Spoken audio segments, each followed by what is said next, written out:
Good evening. I now call to order the February 12th, 2025 regular City Council meeting to order. Tonight I am joined by Mayor Pro Tem James Bazagian, Council members Ed Albrecht, David Shapiro, and Alicia Weintraub, as well as city staff.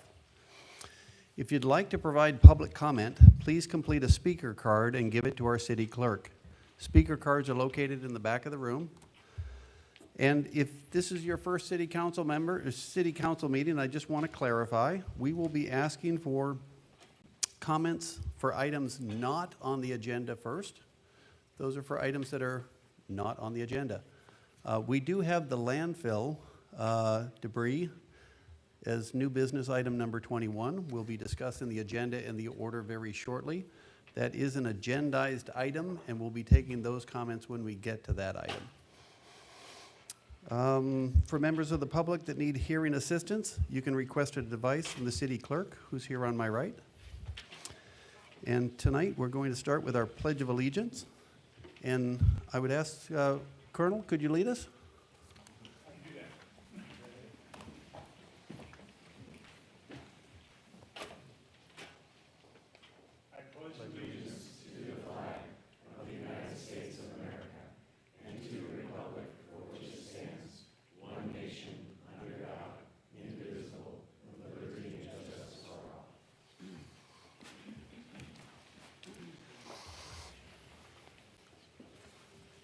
Okay, Council, we have an agenda before us based on the number of people in attendance to address the Council regarding fire debris. I assume that's why most of them are here. I move to approve the agenda with the item number 21, Council direction on the disposal of fire debris at the Calabasas landfill, move to follow the consent calendar. Is there a second? Second. All in favor? Aye. Aye. Motion approved. We did meet in closed session. City Attorney, do you have anything to report? Thank you, Mayor and members of the City Council. We did meet in closed session for two items, potential litigation as well as anticipated litigation under Government Code 56.9 D2 as well as D4, but no reportable action was taken on either item. Thank you very much. Our next item on the agenda is a presentation. It's the oath of office to newly appointed commissioners and committee members. On January 22nd, 2025, the council made appointments to the city's various commissions and committees. I'd like to welcome some of the newly appointed commissioners here tonight who will be sworn in. Commissioners, if you'll please come to the podium and state your name and commission.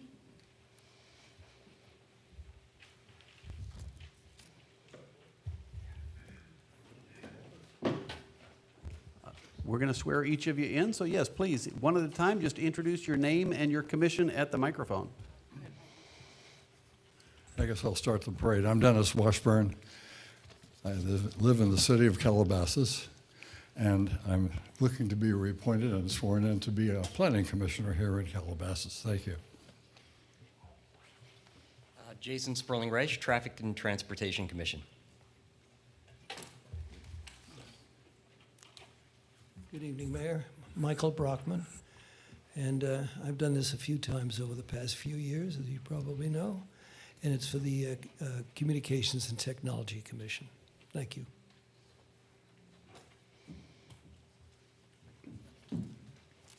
Good evening. Kartik Natar, Communications and Technology Commission. Hey there, David Cohen. I'm hoping to return to the coolest commission, environmental. Carol Steffen, Historic Preservation. All right. So, first of all, thank you for your dedication and commitment to our city. We really appreciate the time and effort that some of you have already put in and the effort that all of you will continue to put in the coming years. Commissions and committees are an integral part of our process, and we are grateful for your willingness to serve. City Clerk Pope, would you like to administer the oath of office? Sure. Come on up.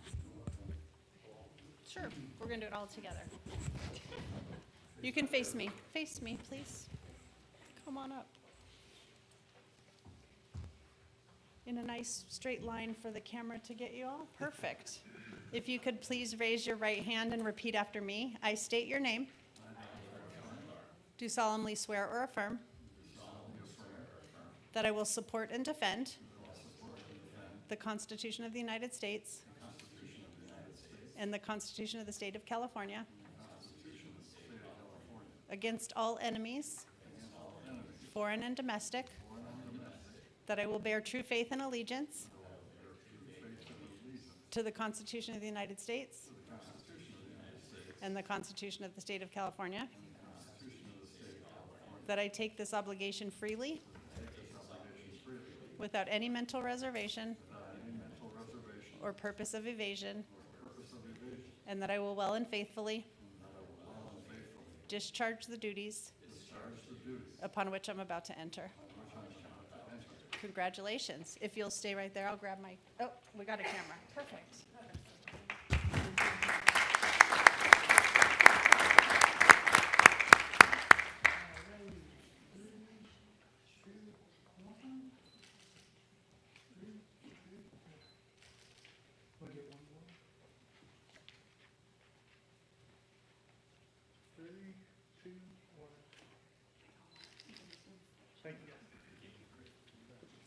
Congratulations again to all of our new commissioners.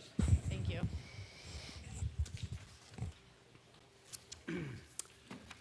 Next up on the agenda is the Sheriff's Crime Report for November and December 2024. Deputy De Matteo presenting.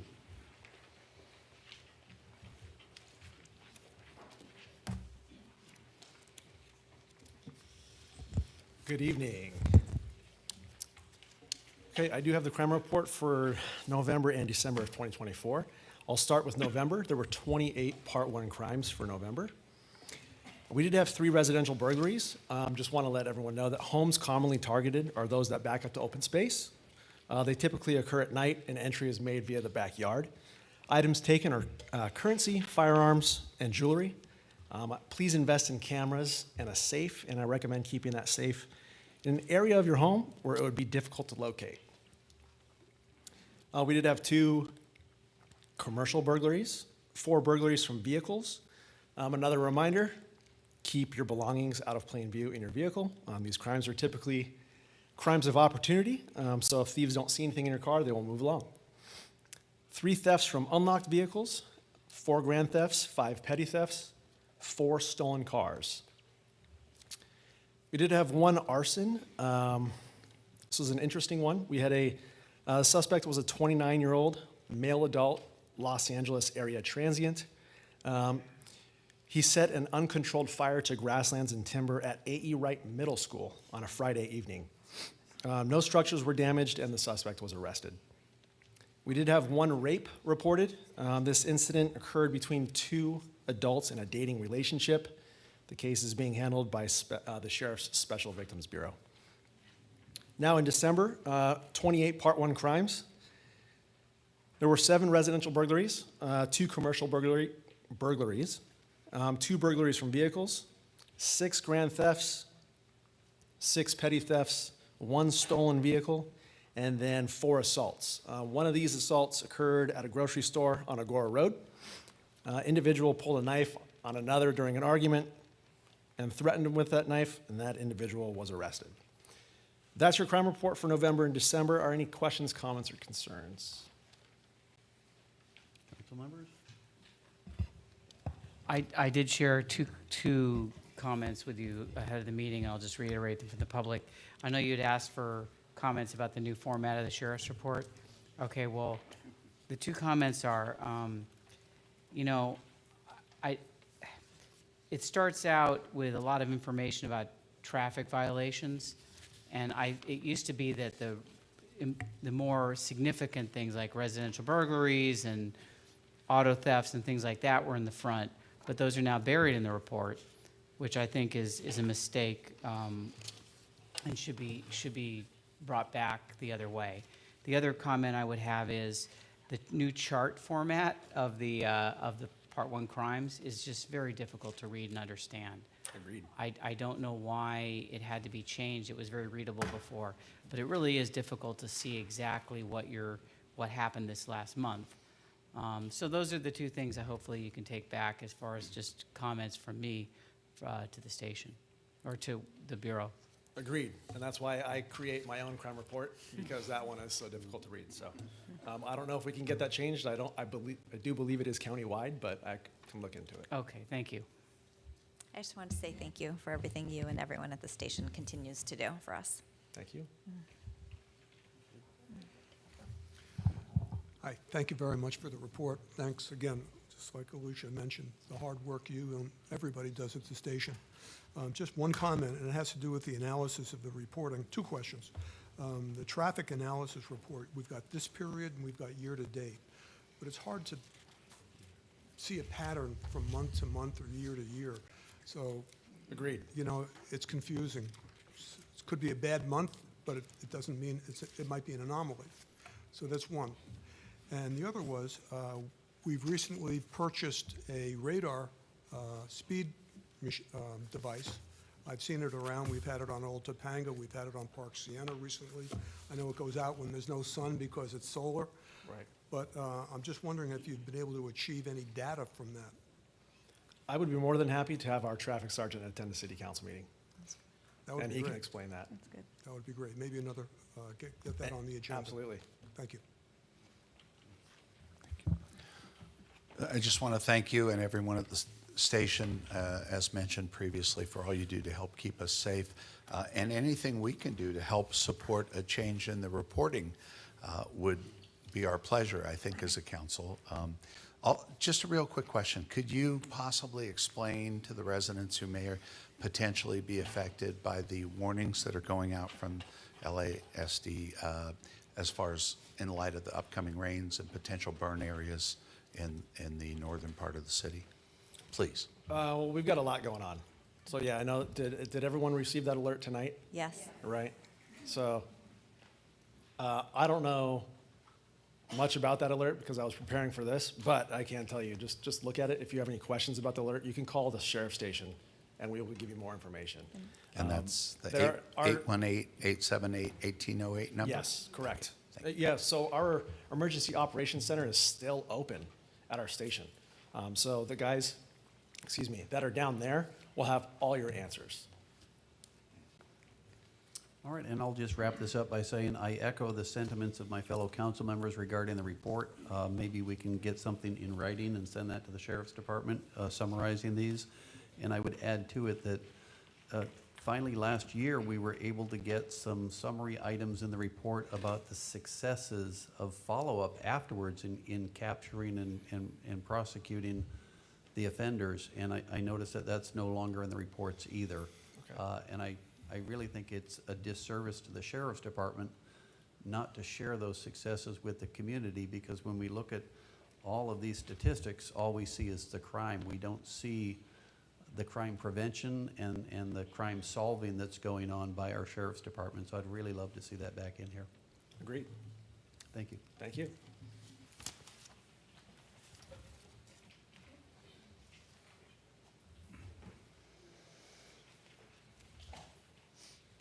Okay, are there any members of the public wishing to speak on this Sheriff's Crime Report? Seeing none, we'll move on to the next item, council announcements. Are there any council announcements? We'll start with Councilmember Albert.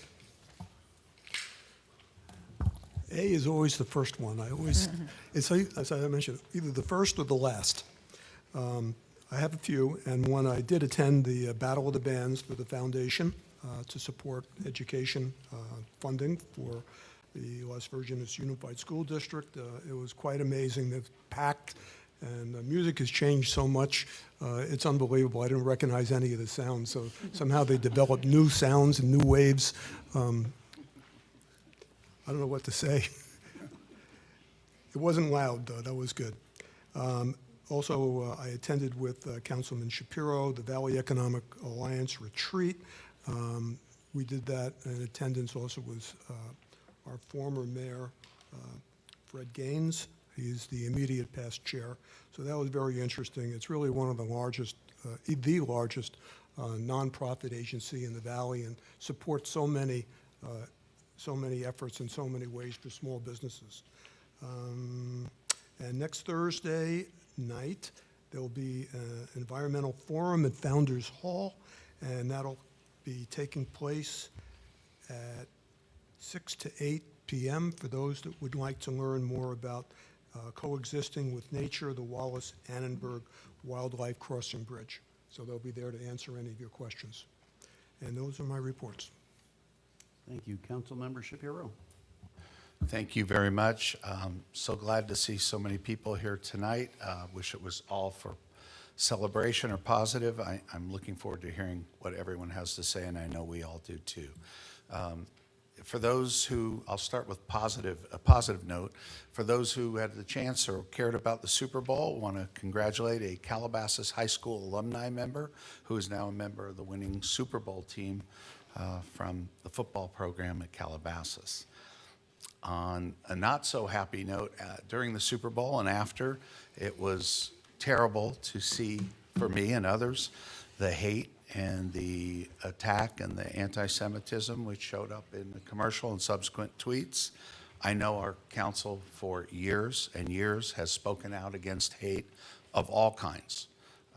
And I won't mention the name of an artist who has no ties to Calabasas, by the way, but I'll go on to something positive about this, which is coming up on February 18th, if you want to hear some truth, an actual member, a survivor of the Holocaust will be speaking at the Calabasas High School Performing Arts Education Center, February 18th, from 6 to 7 p.m. It's open to the entire community, and her name is Eva Perlman.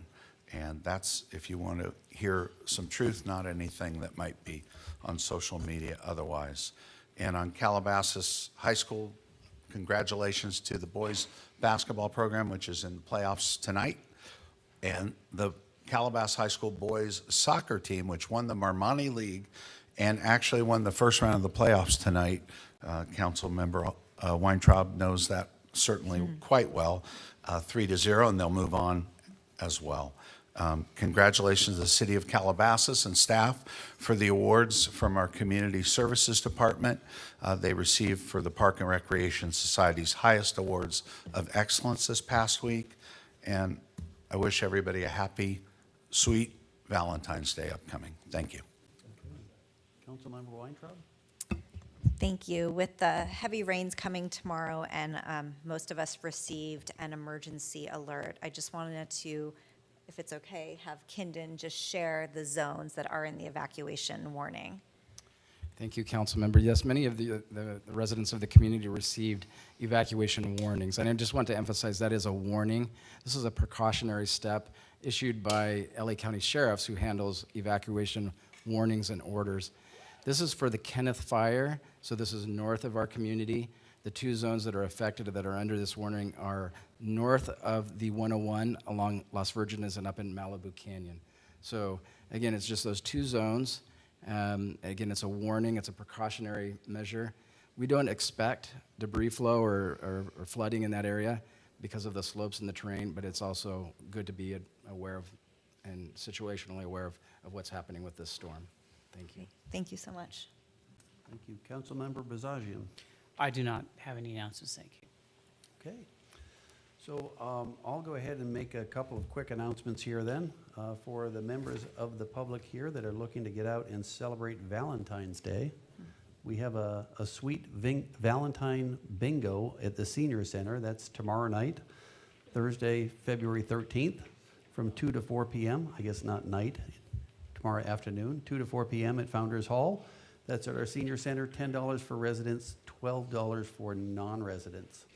Also, for those of you that are maybe looking to get out for a real date night, on the 21st of February, February 21st, we have Sweethearts Night Out, Parents Night Out. Yes, you can drop your kids off with us and we will watch them so you can go have a date. That's at our Calabasas Community Center, Friday, February 21st from 6 to 9 p.m. You can register for all of this stuff online at cityofcalabasas.com. That's all the announcements that I had tonight. So we will be moving into public comments. This is for items that are not on the agenda. We will be very shortly discussing the debris going to the Calabasas landfill.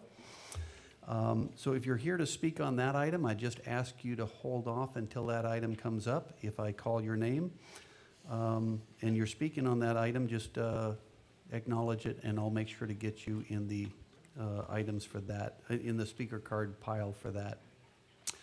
But first, we'll start with items not on the agenda. I have Mr. Mark Levinson. If you could come to the podium, tell us your name, your city of residence. You'll have 3 minutes to address the council. Thank you, Mayor and members of the council. Mark Levinson. I live in Los Angeles. I'm the immediate past chair of the Chamber of Commerce. There are 2 important things coming up. The most important thing in my mind, since I am an attorney, is the attorney forum is starting up again on the 20th. We have a speaker who is an expert and certified tax expert. He will be speaking, obviously, on tax matters that affect all of us. If you want to attend, registration is open. We a $20 fee to attend, and we are providing a box lunch for that. And it should be great. He's a member of a local law firm also. He's been certified in his master's in tax, and I understand is a great speaker.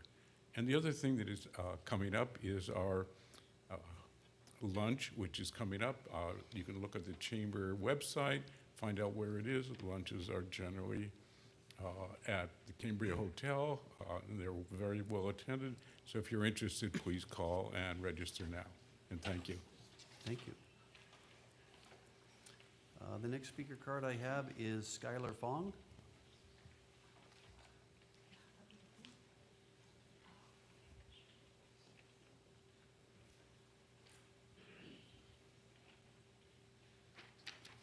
Good evening. So, my name is Skylar Fong, and I'm on the Environmental Commission as an alternate student member along with Gavin Tesser and Ray Schaefer. And I have some exciting updates for you all. To start off strong, our student-led plastic recycling program, Bags for Benches, which works in cooperation with the Nextrex Community Challenge, reached a 1,000-pound goal required to attain a community bench in just under 5 months. This is a weekly average of about 45 pounds of plastic per week, and the community bench will be made out of plastic we have collected from the Nextrex boxes that have been placed around Calabasas. The first bench will be placed at Calabasas High School once the bench arrives in about 6 to 8 weeks. I'm also excited to announce on behalf of Gavin Tesser, who was not able to make it tonight, the main student member of the Environmental Commission, that he has officially begun the Pencil to Planet art initiative at Calabasas High School. The program aims to create and educate individuals about pressing environmental issues through art. A competition will be held in the next few weeks to select student art pieces that will be displayed at the Calabasas Library Children's Corner. Our third student member, Ray Schaefer, who is the head of the Roots and Shoots Environmental Club at CHS, has been working on a project to restore and revitalize the Coyote Trail, a wilderness area within school premises. Roots and Shoots began the first phase of restoration in December with a cleanup of the trail. Over 60 students attended the event despite inclement weather conditions. With spring on its way, Roots and Shoots will be hoping to acquire native vegetation and soil to plant around the trail in the next few months. I also encourage all of you to consider increasing student opportunity on the student level within the Environmental Commission. Ray and Gavin are just the tip of the iceberg when it comes to student involvement within the Environmental Commission. For instance, Michael Bronstein and Ava Zor, for instance, who are not on the commission, have both been integral to our plastic recycling program and being a line of communication between students and the LVSD administration. Last but not least, I personally invite all of you, as well as all of the public, to come to our Environmental Commission annual forum, which is based on the Wallace-Annenberg Wildlife Crossing, and that is going to be happening on February 20th, which is a week from tomorrow. I also wanted to personally thank Melanice and Curtis, our staff, and yeah, thank you for all your support, and have a good evening. Thank you.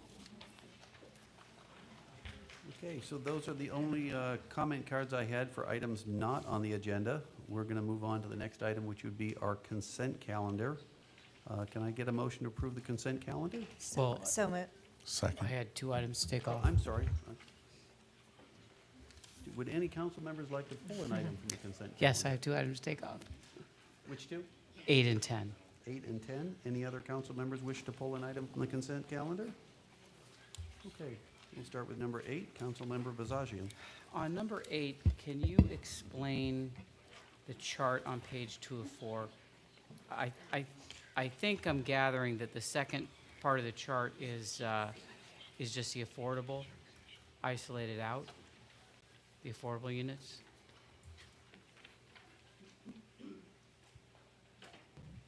Thank you, Councilmember Bazagian. Are you speaking of the second chart on that page, right? Well, I'm looking at both of them. The first one, the second one looks like just the affordable units that you're averaging. Is that correct? Correct, yes. The first one is general apartment communities, and the second one is only affordable units. So like on one of them, like Paxton, there are some affordable and some not. So on the one on the chart on the top where it appears, is that the average of everything or just the average of the non-affordable units? For Paxton in the top chart, it would be the non-affordable units for those, and then the 4 that we've pulled out are the 4 affordable in the bottom chart. So it's separated out. Okay. Then the other question on this was, the last time we got this report a while back, there were some variances. There was like, as I recall, Avalon had a huge increase, and now it's got a decrease. What accounted for that variance in the last quarter? So we asked them several times just to verify their numbers for the current year to make sure that they're accurate, and they went back and they double-checked everything, and they did say that the current numbers are accurate. But looking at the rent in July 2023 for all of the communities listed in the top chart, you can see that Avalon is a clear outlier with a little bit higher than the others. And it appears that this year for July 2024, they're a little bit more consistent with the other apartment communities in the area. So our understanding is that they had to kind of course correct to be a little bit more similar to the market rates in the area. Okay. So it wasn't a mistake in the first report? Yes, yeah, we asked them to double check their numbers from Okay. last year and this year. That was it. Thank you. Okay, and item number 10? Item number 10 is a little bit quicker. I'm going to be voting no on this because I don't believe we're bound anymore by the housing element for reasons I've stated previously and will be stating in the future as well. So I don't see a need to go out and bid for something that we're not bound to follow. That was my explanation for my negative vote. All right, so we'll do them separately then. Can I ask for a motion to approve item number 10? I'm sorry, let's go, I've got to go out of order here, don't I? Let's start with, Mayor, you can do one motion and I'll note the I can do one, okay. dissenting vote on Before I item do 10. that, are there any members of the public wishing to speak on any items on the consent calendar? Seeing none, can I have a motion to approve the consent calendar, noting Councilmember Bazagian is voting no on item number 10? So moved. Second. Second. Moved by Councilmember Weintraub, seconded by Councilmember Albert. All those in favor? Aye.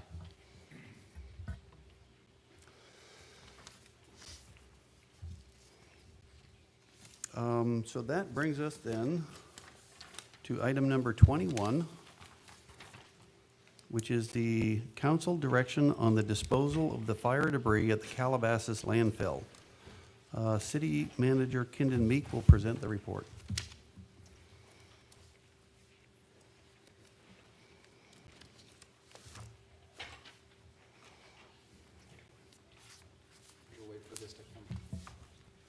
Thank you, Mayor. Council members, we'll wait for this to come up on screen.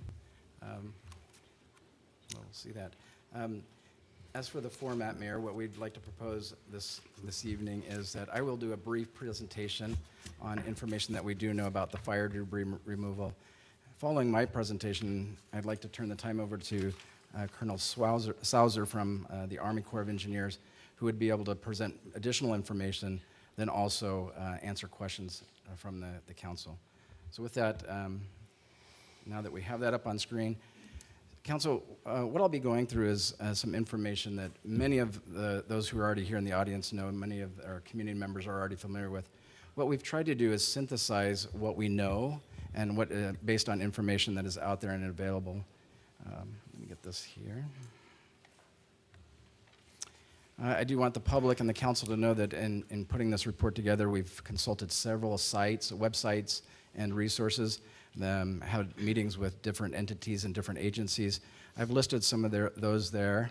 The city also has created a wonderful website, and what we're trying to do with that website is use that as a hosting site for any information that we receive and have available for the community on the fire debris and the fire debris disposal. Again, these links are on our website, and there's a few others that we came across today that we'll be adding shortly, and so those should be up tomorrow as well. As council, as you've heard in other meetings with town halls hosted by the supervisor and LA County, there are two phases to the debris cleanup. And first of all, I think we need to emphasize and underscore that these fires represent the largest disaster in the state of California. The wildfire and the devastations that have happened are incomprehensible. And the cleanup will take years in many different ways, and the trickle-down effect into the economy and so much more is unfathomable. Our hearts go out to those. As part of this discussion, we'll focus here just on the cleanup, the two phases. Phase one focuses on household hazardous materials.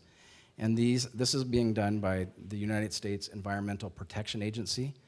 And the definition of those household hazardous materials includes batteries, herbicides, pesticides, propane tanks, asbestos siding, and paint.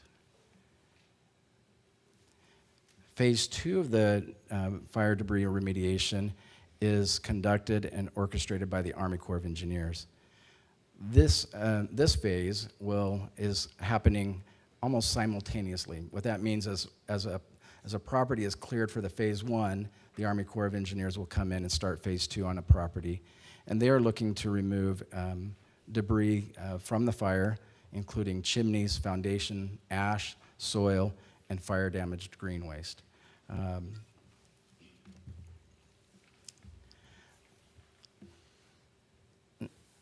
I'd like to now move into talking about the Calabasas landfill. I know that most of our residents here are here for that reason.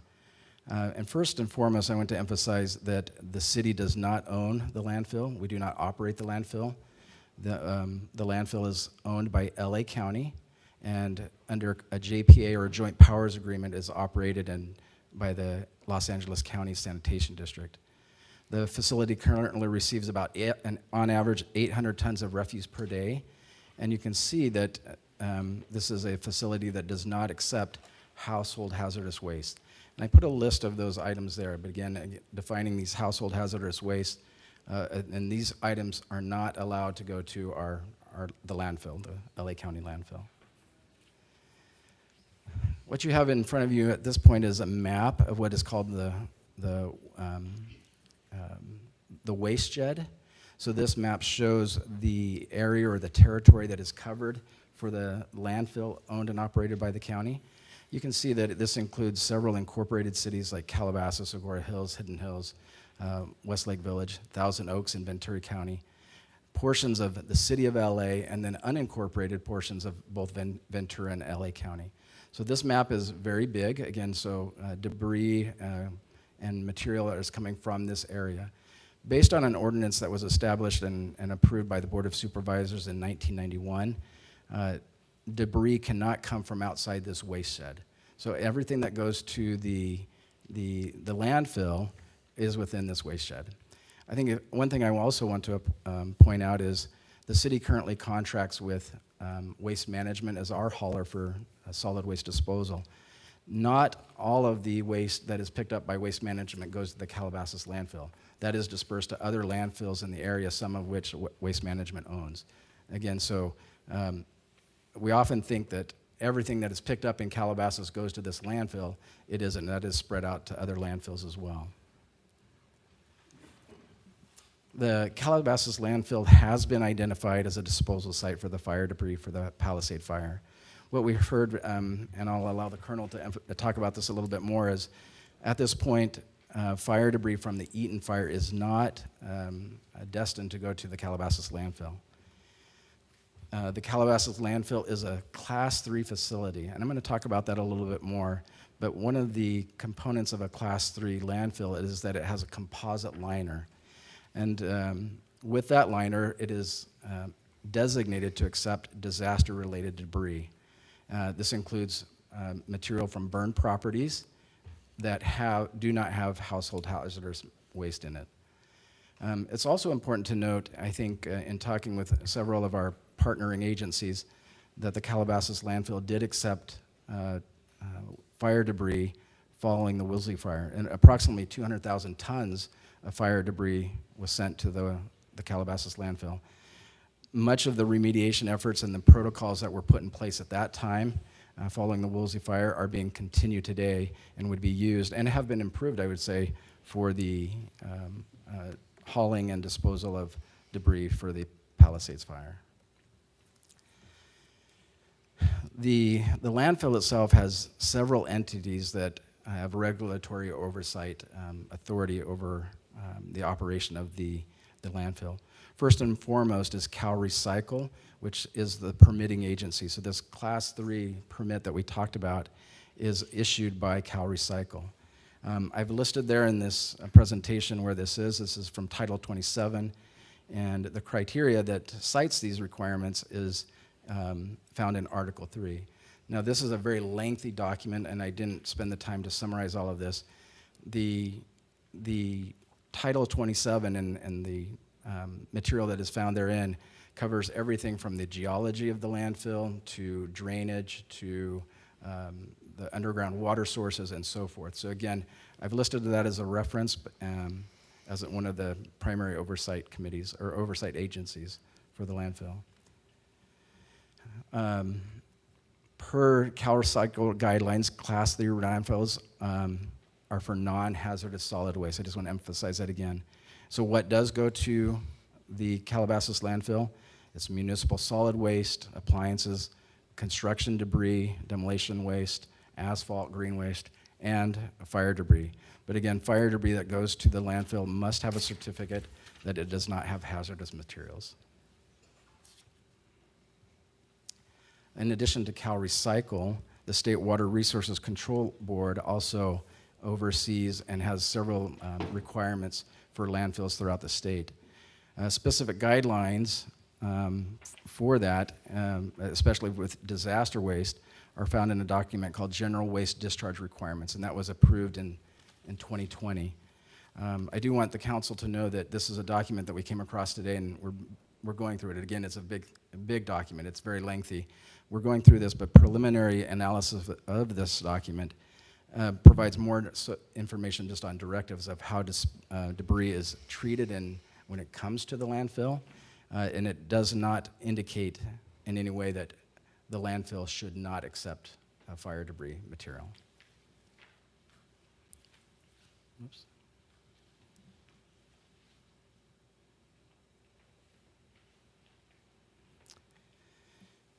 I think it's important to note also that the Los Angeles County Sanitation District is currently seeking 2 waivers. One is in regards to the tonnage that will could go to the landfill. So right now, per their permits, the landfill can accept up to, or current requirements is 3,000 tons of waste per day. Again, if you think back to the previous slides, average tonnage right now is about 750 to 800 tons per day.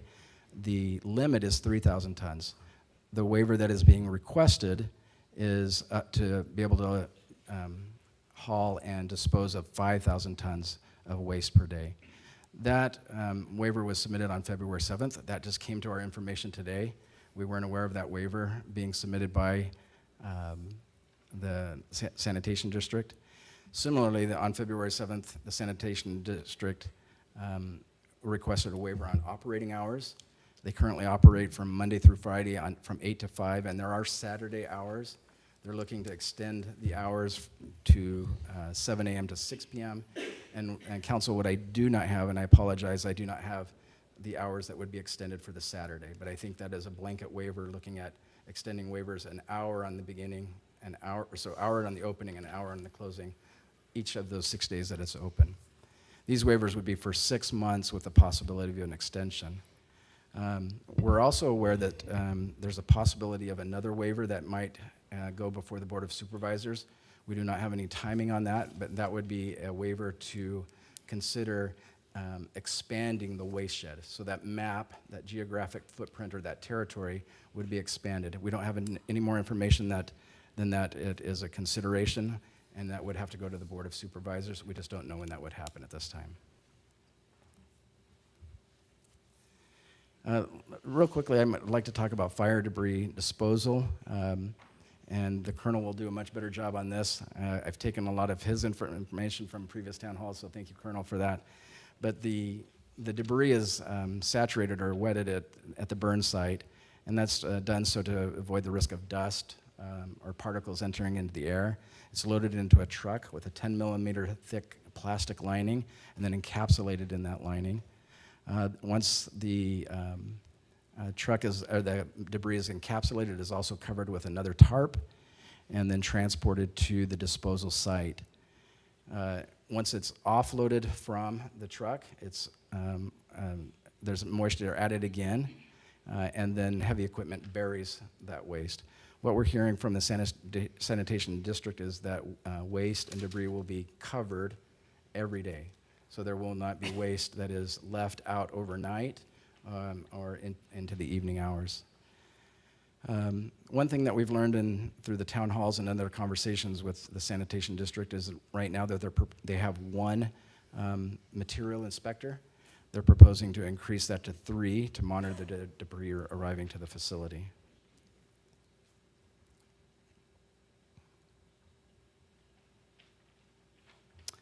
As for the hauling routes, this is something that would fall under the Army Corps of Engineers. What we've heard so far from the colonel is that they're exploring all options, but that primary transportation routes would be used. This could then include routes from PCH through the different canyons, including Topanga, Malibu, and Canaan access.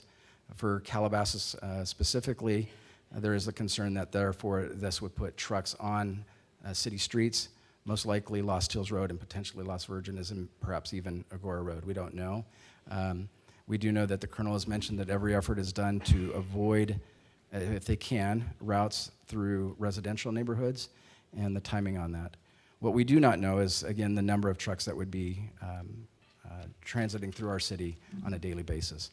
What we have heard from the colonel and others is that there would be a bell curve to this, so the debris disposal would initiate and then ramp up and then taper off over the time. And I'll let the colonel speak to that a little bit more. Finally, council staff has been diligent in reaching out to a number of different agencies, and I've listed those here. We do have a representative from Supervisor Horvath's office here tonight. We appreciate that, that Daniel's here. The colonel from Army Corps of Engineers is here as well. And Curtis has reached out to these agencies listed here.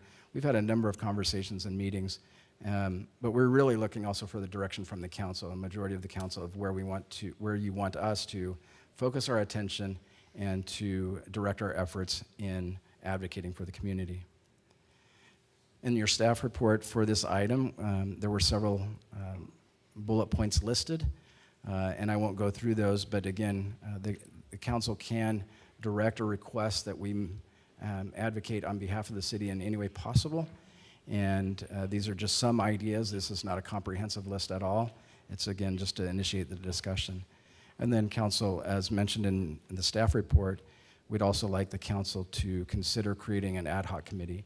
We see an advantage of this to be able to move quickly, to be nimble. We'd request that ad hoc committee be authorized to speak on behalf of the council. So therefore, thereby meaning if the staff writes a letter and that is to be signed by the mayor, that the council has already authorized that to happen. We see that this is moving fast. I think as I've mentioned, we've participated in 2 town halls so far and have received new information since Monday night on the last town hall. So again, the ad hoc committee will help us be able to represent the council well without having to wait for another 2-week meeting in February to get direction. So with that, council, I'm happy to answer any questions on my report, but I'd also suggest perhaps that we move to the colonel first for any clarification on my items and then questions for the both of us. Is the council okay if we go to the colonel first? Okay. Colonel? Mr. Mayor and council members, I thank you very much for the opportunity to come before your body here today. This is my first opportunity to come to the city of Calabasas, I apologize. About 5 weeks ago, I was floating on the Mississippi River, and now I'm here in Southern California, in the city of Calabasas. So it's been quite the adventure. Certainly traumatic for all involved, for the survivors of the fire.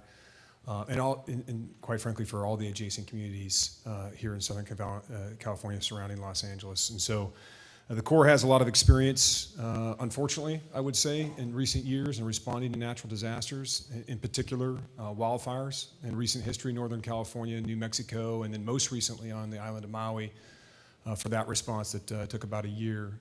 So we have a lot of experience, and the prime contractor that we're utilizing has that same amount of experience that we've partnered with previously. I would say, sir, excellent characterization in your comments. I really have nothing more to say on that account. I would concur with everything that you had in that presentation as accurate. I'm certainly happy to elaborate on any questions that you may have. So my purpose here today is to be as transparent and forthright as possible. I come here with zero self-interest. We are given a mission through the President of the United States after the declaration of a natural disaster. And the Corps was then essentially hired by FEMA, who is the adjudicating agency for the federal response, and then we come in and perform specific missions. One of those missions can be debris recovery and debris removal, and so that's what we've been asked to do as the Corps of Engineers. Corps of Engineers is a very large organization that does civil works historically for the United States. It's a 40,000 member organization, employees, the vast majority of which are civilians commanded by uniformed military officers. And so this type of response is very much within our experience bandwidth, and we look forward to partnering with all the federal, state, and local authorities. That's why I'm here today to talk to a town council. Again, to be as transparent and forthright as possible, and to do this in the safest manner that we can. The number one priority as given by the President to us was public health and the safety of not only our employees, but certainly the communities that are involved. So that is paramount in everything that we do. So in the context of this discussion, that starts with the collection of the material, the transport of the material, and ultimately the disposal of the material. And so I look forward to your questions. Thank you. All right, thank you. We're going to now go through some council questions, and just for the public to understand how this process works, our council is going to ask some questions regarding the process, regarding what we've heard. Some of your questions might actually be asked. Afterwards, we're going to come to the public for a chance for each of you that have submitted a speaker card to speak. If you do want to speak, I ask that you fill out a speaker card. They're located in the back of the room, and you can return them right here to our city clerk. After the public has had a chance to speak, I'll be coming back to the council for comments, additional questions, and then direction on how to proceed from here. I do appreciate everyone being here tonight. Thank you for keeping it orderly. We want to make sure that everyone here is heard. And with that, I think we should just start with any council questions for the colonel or for the city manager, and I'll start with Council Member Weintraub. Oh, thank you. And I really want to hear from the public, and I'll have a lot more questions after. But just to frame the conversation for the public, for the colonel, and for everyone here, on January 25th, a resident reached out to me and said, I heard that the fire debris is coming to the Calabasas landfill. And I said, I have no idea what you're talking about. And this resident proceeded to say that he heard through somebody at a meeting. I immediately reached out to staff. I have no idea. We haven't heard this yet. I reached out to the supervisor's office. It was a Saturday evening. They were as responsive as could be. I don't know what you're talking about. This was January 25th, and today is February 12th. This is moving so fast, and I know the list of meetings that has happened looks like a lot of meetings, but for members of the public, they have not been involved. The information that's been coming out continues to change. And we had the town hall on Monday night, and there wasn't the clear answers that people need. So I appreciate you being here. I really appreciate Daniel from Supervisor Horvath's office. You did a great job with that meeting, so thank you. And your office has been wonderful. But this is moving so fast, and that's part of the problem. That from January 25th, nobody in the know knew what was happening to now we're already at phase 2. So my questions are, to start, will any hazardous material come to the Calabasas landfill? So as was characterized earlier in the presentation, all the materials that you saw that was outlined there, that is not part of the waste stream coming to Calabasas. Then- And so, Then, yes, ma'am. sorry to interrupt, but why do they keep saying hazardous ash? Well, that's what I'm asking. So ash as it is in your fireplace is hazardous. And so, and I'm not trying to oversimplify this, but when a structure burns, this fire burned very, very hot. A lot of the hazardous materials that we have come across at this point, when you look at an aerosol can, a paint can, if you look at a acetylene tank, a propane tank, lithium battery charger, or lithium batteries themselves, many were exhausted in the fire. I have not come across any container that had any hazardous substance that still had the lid on it because it was expired during the fire. Still hazardous because it's still the container. So in terms of hazardous materials, it's actually advantageous from everything that's been reported to me that the fire did burn so hot.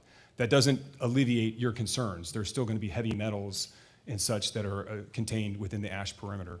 And so in accordance with all the EPA regulations, we clearly let them go first, and the household hazardous materials were indicated on that sheet. But then after that process, when we come through, we are going to do an additional sweep. We manually walk the ground once again to look for any visible hazardous materials. Then we chip test the site for asbestos. Every house, it doesn't matter if it was built last year or 70 years ago, any asbestos that is found, we immediately go into an abatement process in accordance with all state and federal regulations. So we abate the entire site for asbestos, and then we remove any asbestos-containing materials, ACM. And that goes into a different waste stream that's not going to Calabasas. The household hazardous materials, as depicted on the slide, that's a different waste stream that does not go to Calabasas. After that point, all the titled property is taken off that is still remaining. So vehicles, trailers, boats, that goes into a different waste stream. Then we go to the metals. Any existing metals that we can find, we collect those metals, and that goes into actually mostly a recycling waste stream, but not to Calabasas. Then we take the concrete, the brick, and the rock off the site. And at that point, we are left with the fire ash debris. And then that's what we collect. So to your point, Council Member, is there something left in that ash? Nothing on that list that we know of, but it's as hazardous as any ash product could be. And I'm not a scientist, but that waste stream at that point is in accordance with all California regulations for disposal of this site. And this is not the only site, and I think that's an important point to discuss. Right, there's 17 sites. There's 17 total sites for the Palisades fire. 4 sites are designated for fire ash debris. Multiple sites for recycling. Asbestos and household hazardous materials are not coming to Calabasas. Those are going to other sites as well. So in totality, yes, 17 sites, specific to fire ash debris, 4 sites. But I think only 2 are in residential neighborhoods.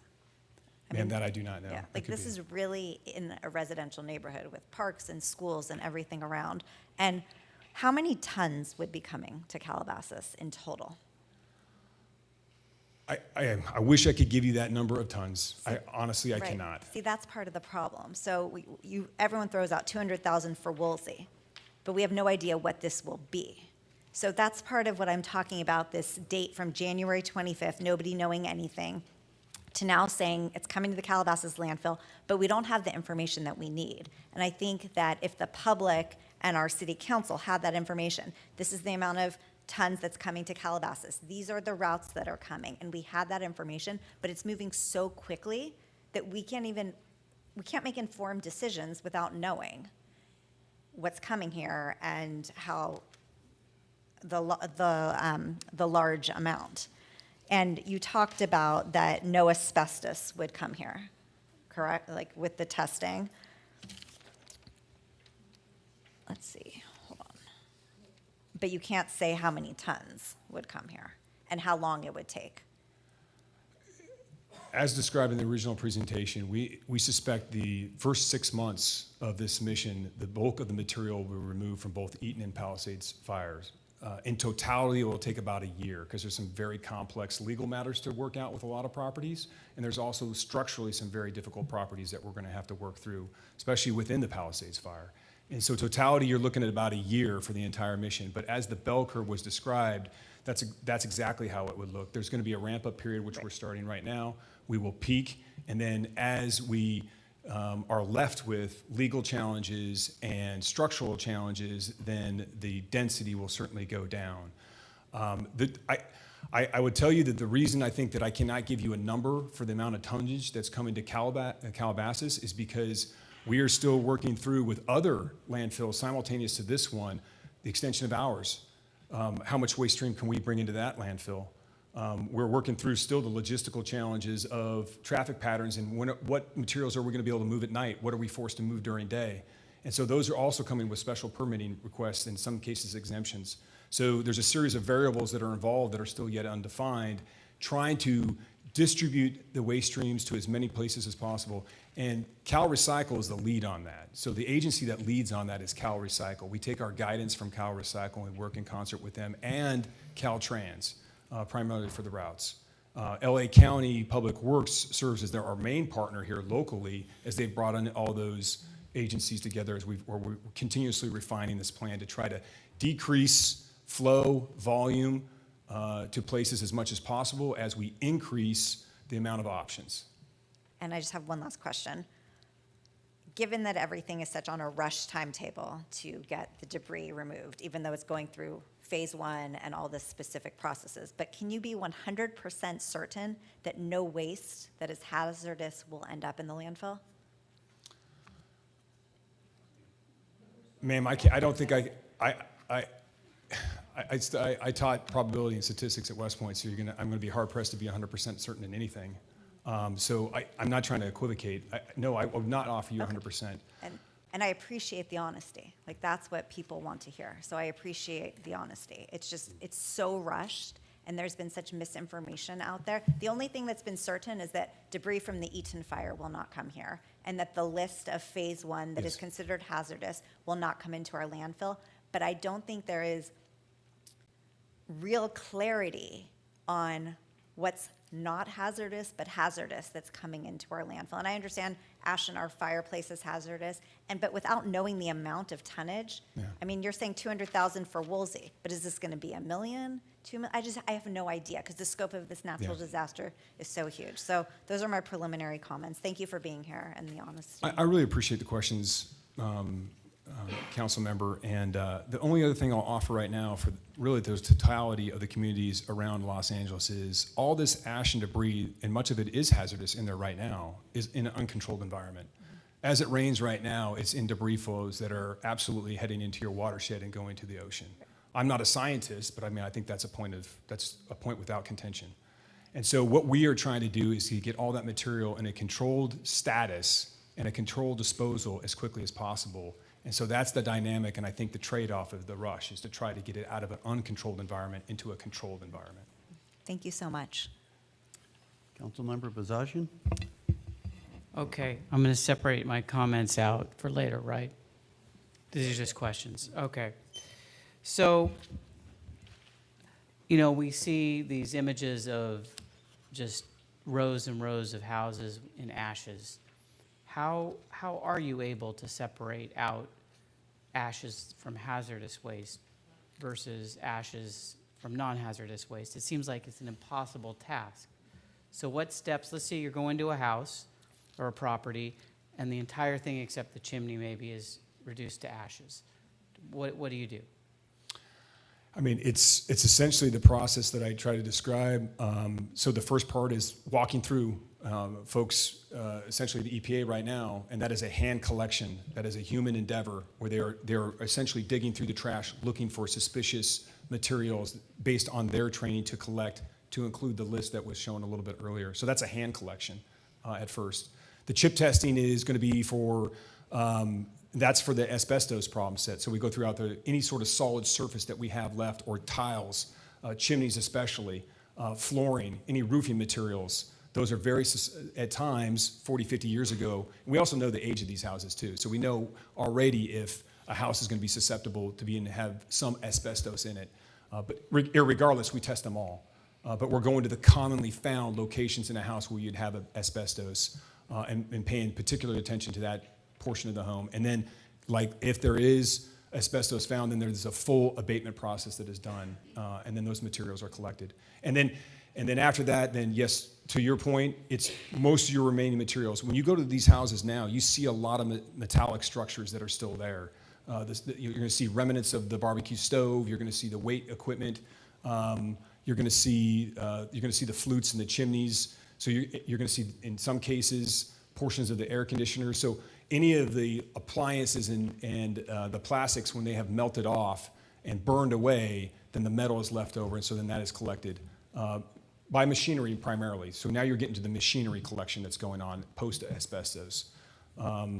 But yes, to your point, what is left in the ash, and I'm not a scientist, but what I've been told is when it burns this hot, it does render most of the hazardous substances out there, I'm not going to use the word inert, but they're not in their state where they're as potentially harmful as they were prior to the burn. Okay, well, I appreciate your candor. It's not terribly reassuring, I hope you understand, to the public to hear that. So, but I appreciate the candor. A lot of people have contacted me and told me that they're very distressed that there was a lack of public input before these decisions were made. So tell me about preemption issues and why is there no public input before these decisions are made? It seems like you're telling us what's going to happen, and although the people are here tonight, they don't really have a lot. I mean, the decision's already been made, so I don't know what they're going to say exactly other than the fact they're unhappy. Was an opportunity missed, or is it just a federal preemptive statutes and state preemptive statutes? To your point, I think the specificity on what landfills, recycling, or transfer stations would be utilized were not defined. I know that we were talking about this 4 weeks ago, saying that we were going to throw a large net to incorporate as many of these facilities as certified by the state of California. And so, while not defined particular for Calabasas or other communities, the net was thrown, I would say, to my knowledge, 4 weeks ago, that we were going to seek as many possibilities as Cal Recycle had available for us to increase the waste stream variability where we could take the waste stream. So then that process started, which was really partnered with the state of California, all those agencies that I just mentioned in LA County Public Works. And that was the piece of which landfills are certified for what. And so when I look at Calabasas, there's only, of all the waste streams we have, it's just green waste and fire ash debris it's certified for. Okay, so basically, other than the tonnage per day, the hours of operation, and whether it's expansion of the watershed area, the county has no authority to override any decisions you make. Is that correct? From the Corps of Engineers' perspective, we have a request of the state and local authorities. We have no authority to tell the city of Calabasas. This would be through LA County Public Works and Cal Recycle. Okay, but aside from those three areas, there's nothing really the county can do, correct? Actually, sir, I don't know the answer to that question. Okay.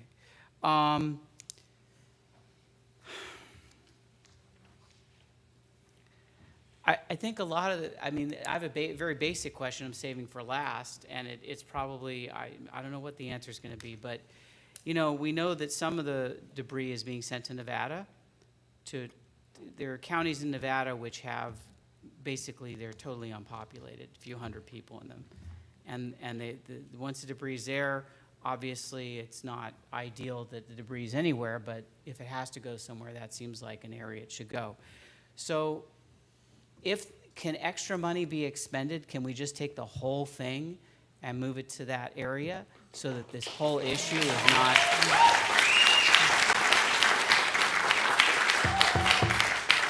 If I can just jump in real quick. Members of the public, I appreciate your sentiment here. We're going to agree and disagree with a lot of things, but I'd like to keep it civil tonight. Let's avoid applauding or booing or any of that as we go on. Thank you. So the end of the question is, even if it costs additional money, because we don't know the long-term health and safety impacts, wouldn't it be worth it to spend the extra money to take it to Nevada and where it's not going to be harmful?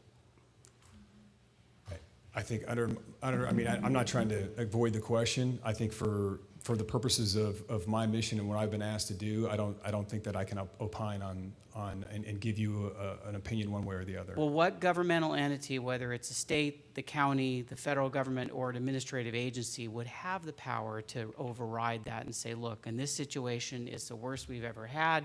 there's so much hazardous material here we're not going to be able to isolate.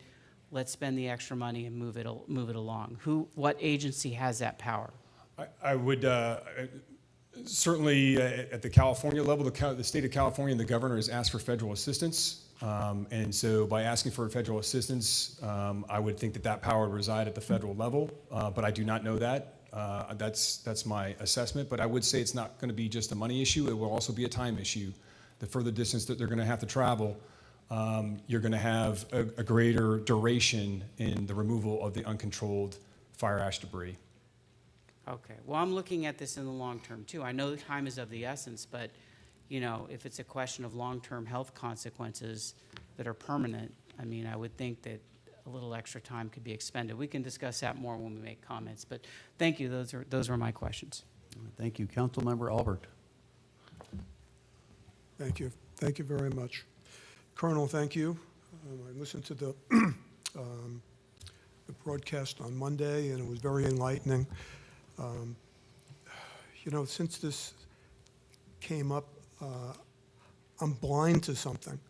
I just can't get past it. And, when you see ashes that are combined with all different substances, it's like putting different food in a blender. And then once it's out, once you pour it, now you're asked to remove certain particles from it. I just don't understand how it could possibly happen to separate toxic from hazardous. I certainly agree with Councilman Bozajian, Mayor Pro Tem. My idea was there's thousands and thousands of square miles of government land throughout the Southwest. Haul it all over there, whether it's Nevada, where it's something else. Yeah, it does take a little bit longer, and it'll be safer. You'll have generations of citizens that are going to be living in this area that are going to be unaffected by a potential catastrophe, health catastrophe. And I'm just disappointed that a body like ours, who magistrates in a city like this, that's so affected by it, is powerless to have an influence on what's going to happen that's surrounding us. And frankly, it's surrounding the whole perimeter of the region. With 17 other landfills, they're all going to be affected by it in some way. But there's no assurance that what's going here, even though it's the least of the most toxic hazardous material, still is going to be, could be an effect. Appreciate all your work. I know how detailed you've worked on it when you mentioned that even when it comes to asbestos, you're looking back on the age of the houses and determining from the age if those houses potentially have asbestos. A very smart way of working. But on a higher level, just haul it all out. It just, I wouldn't think that you're the one certainly to make that decision, but we need to complain to somebody who's in the know. That was my answer. I just was scratching in my head, what's the best answer? What's the best solution? What's the consequences of doing it wrong? So I'll save my other questions for later on, but I feel very strongly about that. I know the residents feel strongly about that. It's something that won't go away, ever. And we're going to have to live with it and blame somebody for it. But we want to talk to that somebody or those people to see if we can encourage a change. So thank you. Thank you for being here tonight and taking the fire. Thank you, Councilmember Shapiro. Thank you, and thank you for being here. Thank you for all of everyone's hard work, because I see it. There's a lot of coverage on it. There's been a lot of news. We also get reports. Thank you, Kindon, for the very thorough report, and Daniel, as mentioned, for running the town hall, the meeting the other evening. A lot of my questions have been covered. I don't know that they're directed properly to either of you. The ones in my mind, we've talked about increased tonnage, increased time, increased usage of roads, and the main couple issues, and I guess this goes to, I guess I can ask you this because you talked about asbestos and testing at each house. During the fires, there were 100-mile-per-hour gusts with embers going miles and miles. So if there is some toxic material in those embers, whether it be asbestos or anything else, they may be well off the property. They may be in the soil. They may be nearby or on other properties too. And that's a concern for me, I think for others as well. We talked previously, or you mentioned, about the ash or materials in the ash from the fire. While the aerosols or the certain toxins were remediated or primarily remediated, there are other toxins that would then potentially, my concern, I guess it's a question too, go into the soil. And those are ones that go to my next question, which isn't for you, probably isn't for Daniel. I tried to ask it on the town hall, is there anyone who's going to be able to test, whether it's LA County Public Health, Army Corps of Engineers, whoever it might be, to make sure that the ash and the materials being brought to our facility here have no long-term potential danger to our community, our children, schools, parks, right below that area there. And I think the answer I'm answering for you is I don't have anyone who can answer that with a yes. So I recognize I'm the only speaker here today. I think that Cal Recycle and the Los Angeles Sanitation Division would be able to answer that question for you. The particular landfill here adjacent to the city of Calabasas is rated to receive this type of waste. It has a liner, several liners actually, and then it gets encapsulated later. I'm not fully familiar to the science of landfills, but it's rated for this specific reason. And we visited the landfill today, and I toured the landfill and watched some of their operations and how they handled the waste streams that were coming. And I know that they're held to very high standards, especially in the state of California. But I would have to defer to Cal Recycle and the Sanitation Division. Okay, and I have a lot of comments about landfills, and my comments, which may be preceded by community members, but they're pretty strong and they're not as definitive as we are receiving information here today. I have big issues with the long term, 10, 20, 30 years, and that's what I'm looking at for the community. Also, one last question, and this will be more direct. For the cleanup, as I've seen, and I had a meeting on behalf of our region with Southern California Association of Governments. Steve Soberoff was there, among others. He commented that everyone there during the cleanup now is wearing protective gear. They were wearing hazmat gear as well. Is that still the case? Yeah, so for those that are in the ash perimeter that are disturbing the ash during collection, you would visually see them much like you've seen on TV. I can describe all the particular personal protective equipment they're wearing, but it's essentially that's the piece. Now, I will tell you that when you aren't in the ash perimeter and you're outside the ash perimeter, so you're going to see Army Corps of Engineers, right or wrong, and it's a personal preference, and this is not a criticism whatsoever, but all the signs that I've seen, and the professionals that I talk to, I mean, I elect at distance, you're not going to see me in a mask. When I walk around Palisades right now or Malibu, I don't have a mask on. That's a personal preference. I got that. That's not a commentary on anyone else.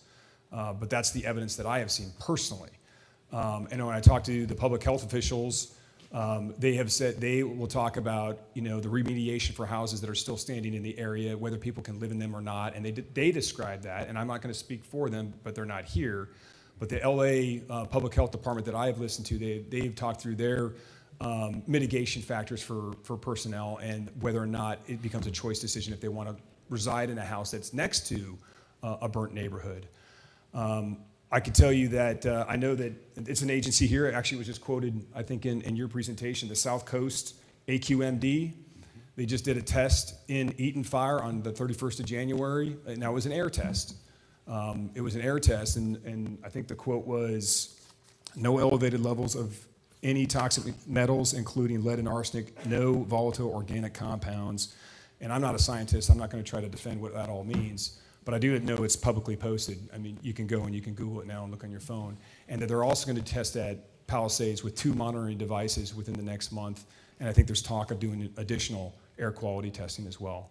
I don't know if that answers your question, but. Well, it was more directed at those working on the site collecting ash at this point are wearing full protective gear. Yes, sir. Correct. Okay. That was it. And my big concern, and I'll bring it up over and over again tonight probably, is again the long-term health effects or potential risks to anyone in the community. And that's everything else I understand. I understand the chain of command. I understand how things work. And thank you for your hard work, and thank you for being here. Colonel, thank you for persevering here. I have a few questions myself, and most of my council members have already asked many of my questions, but I want to drill down a little tighter on a few of them if we can. First of all, the question was, where were the decisions made? Is there any way that you could ask up the chain of command to find out where these decisions are made and let us know so that we can understand where they're being made from? From my observations, and I was in a lot of the meetings, it was a collaborative effort between the city, the county, the state, EPA, Cal Recycle, Caltrans. There was representatives from all those organizations, several levels of the city and the state that were involved in this discussion. Not this city. Yes, sir. That's correct. LA City. You're LA right. City. Yes, sir. Let's be clear, because Yes, sir. we weren't there. Yeah, I weren't apologize. invited. Yeah, not the city of Calabasas. That's correct. Okay, and this was done in a room somewhere. Was this done on the site? Was this done at the county supervisor's office? Was this done at LA City Hall? LA County Public Works. Okay.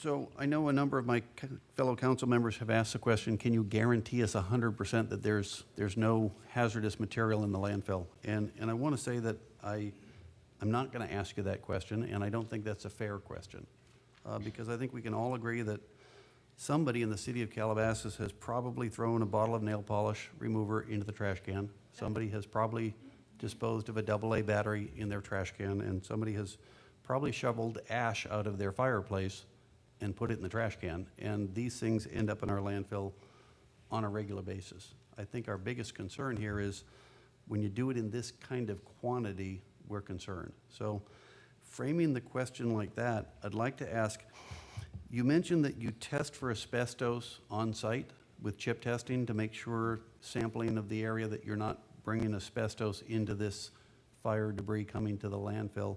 Are there other tests that you can do or have done at other fire sites for things such as arsenic and heavy metals? Is that something that's possible to test for? And is there an abatement process if you find them? I can't answer that question, sir. I don't know.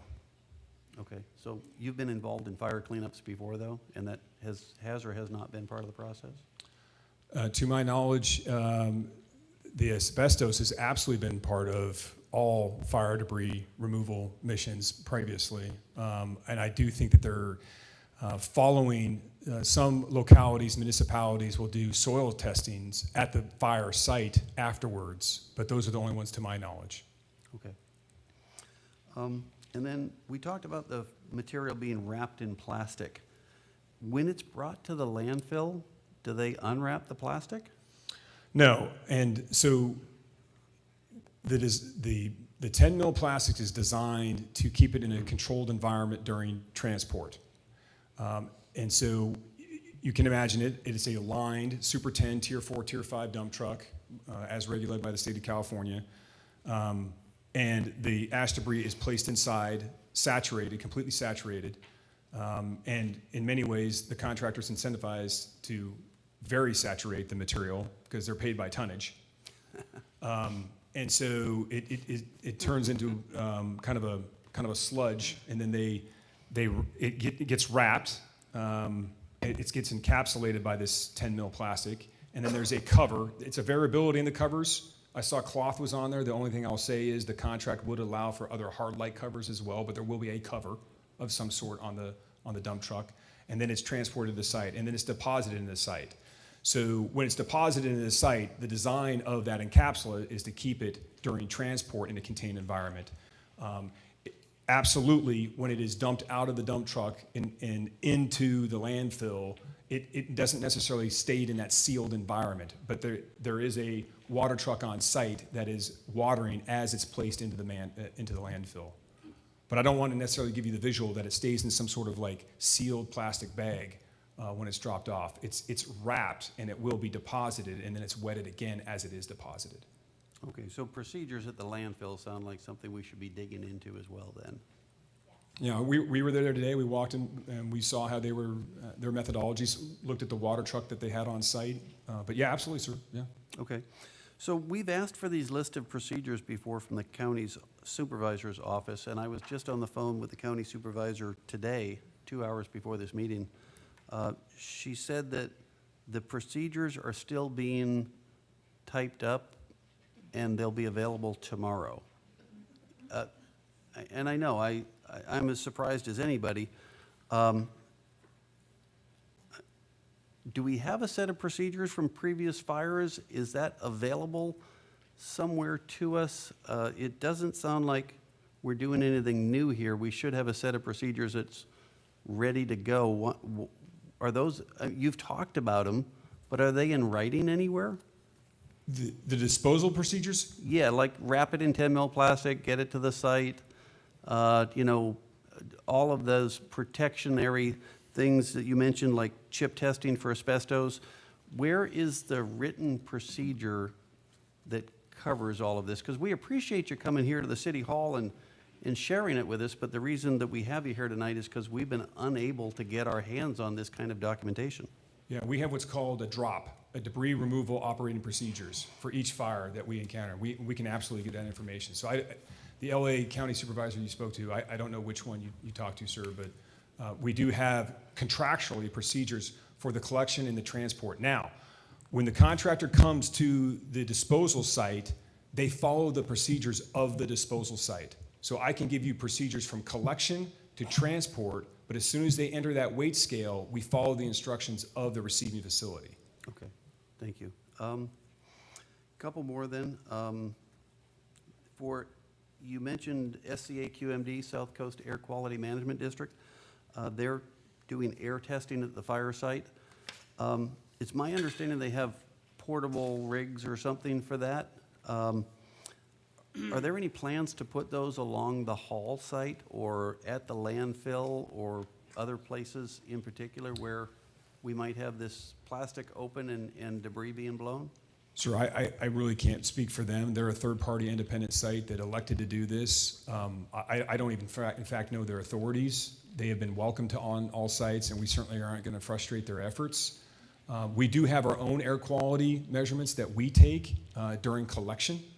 But to the remainder of your question about having air quality testing done in transit or at the facility, I don't know if that entity is going to do that. Okay.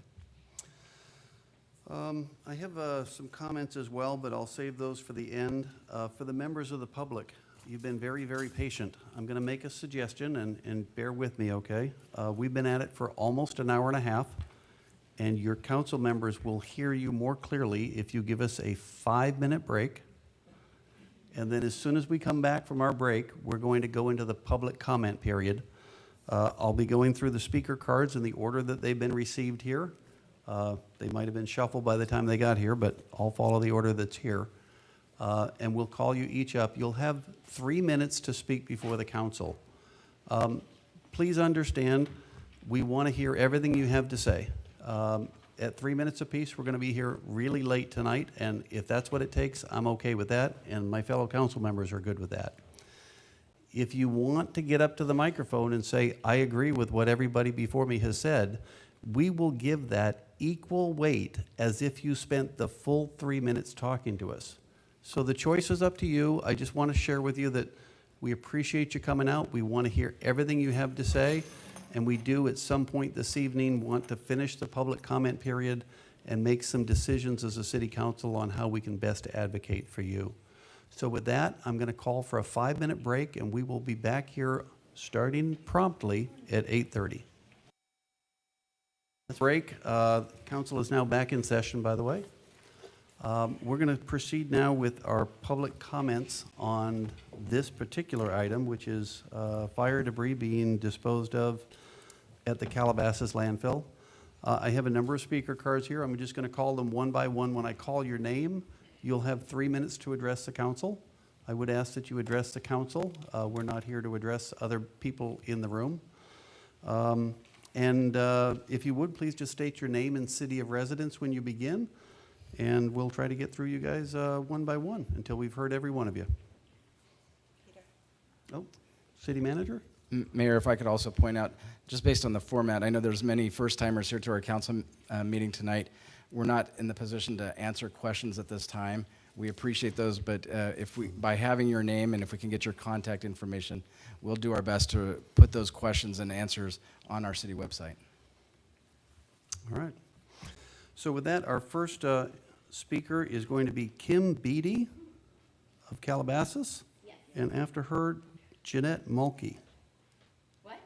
I said, and then after her will be Jeanette Mulkey. So I'm not quite sure. I want to thank you for your service and thank you all for your service to us as well. You want me to move? Okay. There we go. I'm not quite sure if I can't ask questions then, but I can address concerns. And I heard you say that there's no way for you to be 100% sure that all the ash that you're testing is toxic-free. And for me personally, that's just completely unacceptable. I wouldn't want my family living here. I wouldn't want my children growing up here. I wouldn't want grandchildren growing up here when you can't be sure of what the outcome's going to be in future years. I have another concern about, you said that I don't understand why there's nobody here from the landfill, because we bought our house in 2003, and I was under the understanding that the landfill was going to be closing, so I didn't even know that it was still operating. But if it takes, what did you guys say, 800 tons a day, and you have one person that was kind of supervising all of that, and you want to up the tonnage to 5,000 and only 3 people, that seems completely disproportionate to me. I don't understand why there's not more people that are overseeing that. There's also concern about what that's going to do to our roads, and if that kind of tonnage is being hauled across Malibu Canyon, Canaan, Topanga, what that's going to do to the roads, what that's going to do for traffic, what it's going to do to the actual surface of the roads. And I think I live in Mount Calabasas. I'm across the canyon from the landfill, and I can hear those trucks. So if there's going to be literally, what is this, something like over 5 times what's going on there now, we're going to hear it nonstop. You said that the gases were inert, but you still have no way of actually knowing if they're toxic. I guess I have one question for you, and that is, would you want your family and your children and your grandchildren to live here, knowing that that was going into our landfill? And Would you I'm be sorry, okay with that? we do have to take those as rhetorical questions. We Okay. are listening, but we are not, this is not a question and Okay. answer session. Thank you. Next up is Jeanette Mulkey, followed by Natasha Downing. Good evening. My first, the first thing that shocks me is that nobody here in Calabasas, none of the officials, and not even our supervisor, Lindsay Horvath, was contacted about this. It's just being shoved right into here without you guys anybody having consulted us, even seen the site where there's people living so closely to the landfill where this toxic waste, because I'm not a scientist, I just happen to live here in Calabasas, but the fact that you have homes that are burned so well, according to officials here, that you can't, how are you even going to separate these ashes that we're going to take here? You're not even testing, first of all, even if you were testing on the site before you remove it, the soils, which you're not, it will probably be all over the ashes of each of these homes that were built, most of them, about 70% of them were built before 1980, so they're guaranteed to have some sort of asbestos, first of all, in addition to so many other toxins. You're not testing it because there's no time. You're trying to eliminate the things that really should be done to make sure before these things, hazardous waste are being removed from the properties, are not hazardous. how can you then take it when you don't know? And the official here even said that he doesn't know whether they're going to contain hazardous materials or not. How can you transport it to a facility that's not supposed to take hazardous materials? I mean, it's mind-boggling. We're not that stupid, even though we're not scientists, to understand all this, or chemists. I don't believe, and I want proof of what method is going to be used to ensure that all of these ashes that are being moved into our beautiful neighborhood with people living all around are not hazardous. That's going to be a guarantee. Other than that, I would love James Bosajian's comment about what it would take to move it away. What kind of money would it take to move it further away into the desert or far into the desert where there are no people living anywhere close? So that's my comment. Thank you. Next up, Natasha Downing, followed by Kelly Martino. Hi. And if you could just state your name and city of residence. My name is Natasha Downing. I live in Calabasas. Thank you for your service, Colonel. I wanted to start just by thanking you, because our city is amazing. I moved to California 4 years ago, and Calabasas has exceeded my wildest dreams, and that is because of the work that you do. The place we live is incredible, and the fear for all of us now is that our beautiful city won't be that anymore, because our health is at risk. If our health is gone, everything's gone. I have a 5-month-old daughter named Lily Bella and a 2-year-old son named Rowan. We live on Las Virgenes Road, very close to the landfill. I love my home. I worked my whole life to buy my home, and I hoped to live here forever. But if this waste comes to the landfill, I have to move, because the risk of my children's lives are quite literally at risk. So I feel we must be productive about this, because you all were all so eloquent in expressing your distress. We don't know who's doing this to us, which is insane. But Malibu was supposed to have this waste sent to their landfill, and they were able to have it diverted. So we must follow suit. I think, so a few things. First of all, a bunch of the mothers in our area are scheduling a protest on Monday at 10 a.m. Everyone in this room and everyone watching is welcome to attend. I hope you come. It will be at the landfill. Tomorrow morning, I am meeting with KCAL. If any members of the council would like to join me, please speak to me after. I'm sure she'd love to speak with you as well. I am certain that in our community, we have brilliant lawyers. I don't know who we'd be going up against, but I am sure Calabasas is full of some of the best minds in our state. So if people would want to come forward, you should. And we should keep going after press. I mean, the more press we can get, the better. And we should all rally together to get this out. We should push this out on social media. There's a way to get this stopped, because it has been stopped now by Malibu, and we can do it too. So we're all very upset, and thank you for everything you're doing. We all appreciate you. Thank you. Next up is Kelly Martino, followed by Daniel Vicente. And again, if you could just state your name and city of residence. Hi, Kelly Martino, Calabasas. I am Neighborhood Watch Captain for the Saratoga Hills and Ranch community, directly at the base of the landfill. I also am Director of Property Management for a company with 10,000 units in the city of LA, all built before 1977 when they banned asbestos materials. I do asbestos abatement and mold remediation daily in these properties. Part of the procedure when doing an asbestos abatement in an apartment, for example, when it's disturbed and becomes friable, is that we seal that entire unit off with very thick plastic, and it has a zipper, and everybody that enters into that unit is covered in protective gear as required by the AQMD. And one thing I didn't say is, prior to touching that unit that has disturbed asbestos, you must notify the AQMD with 14 days notice that you plan to do this, and they track every single one of those abatements. So you go in, you remove all that material, there's plastic sheeting laid down through all my building as it comes out, and it's disposed of however it should.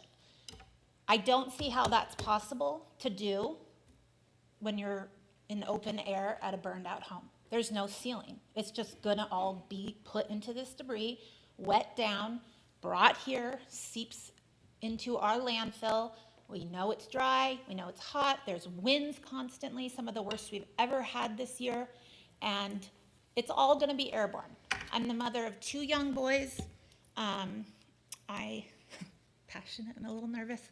What now? Hold on. Okay.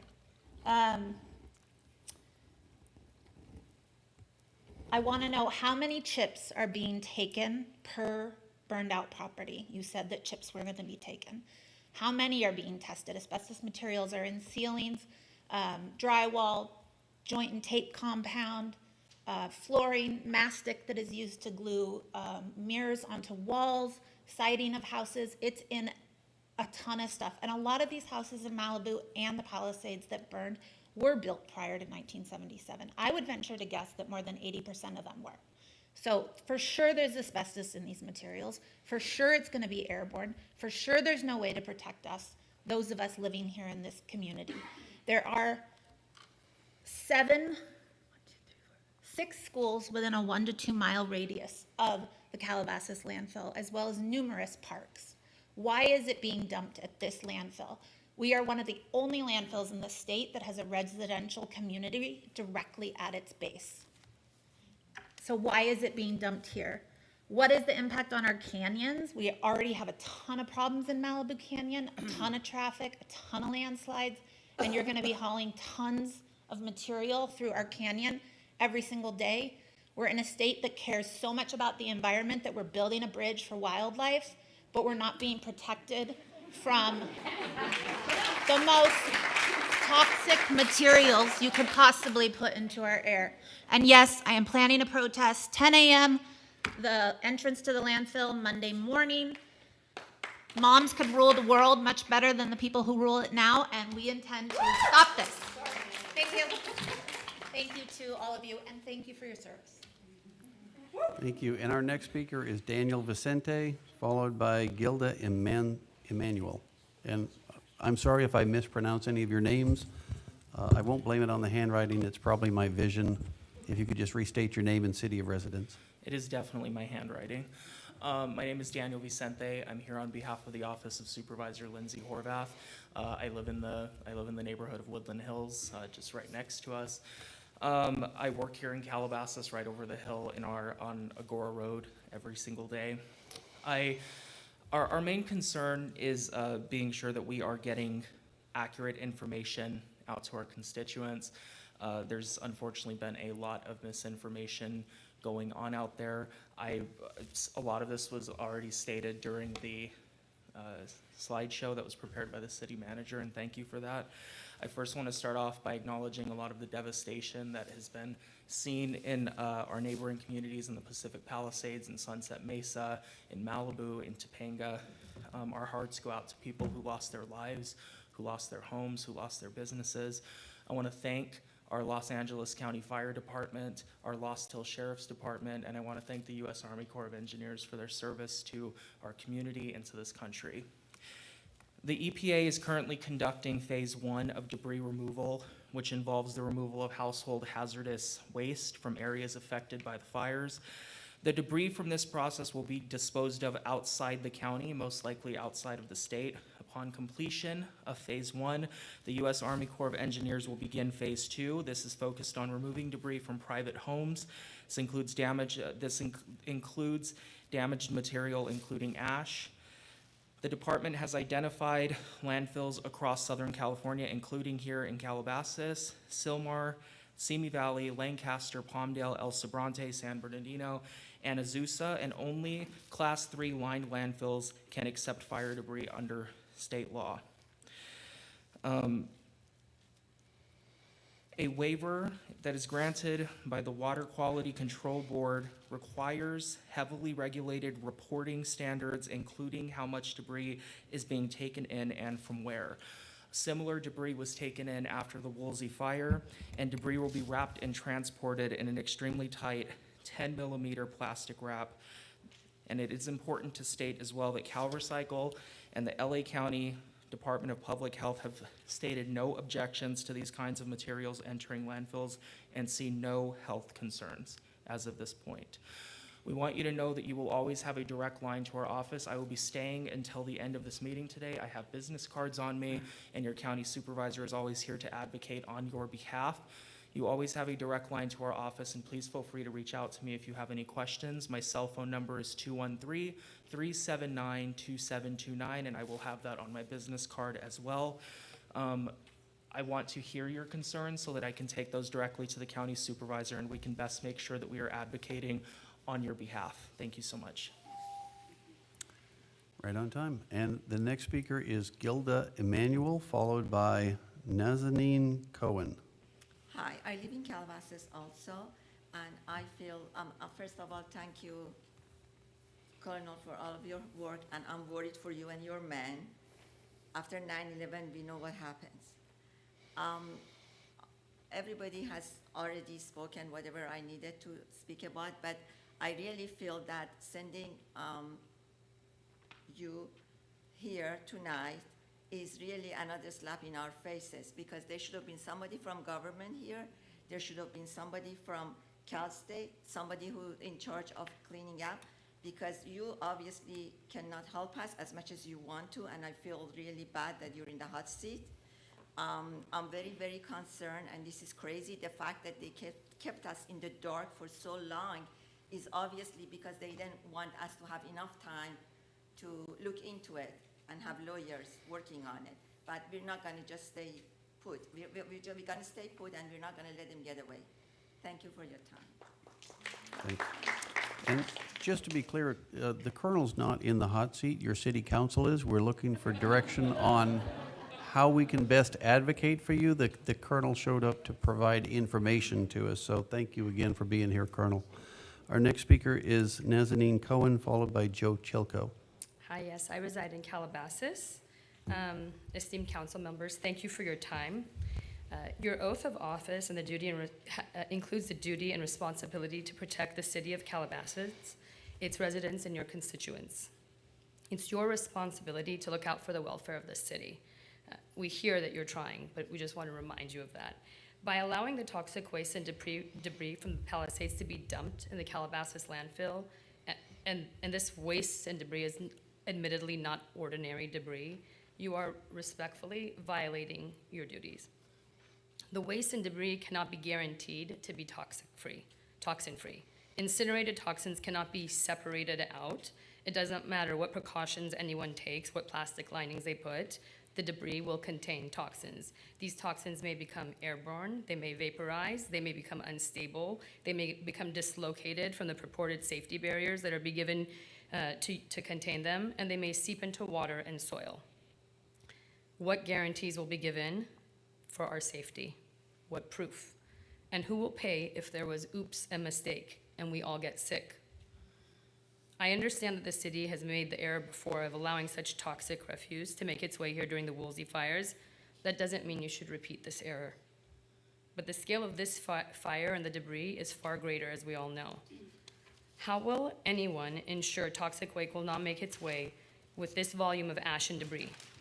Certificates can only verify the non-toxicity of samples, not everything that makes its way over.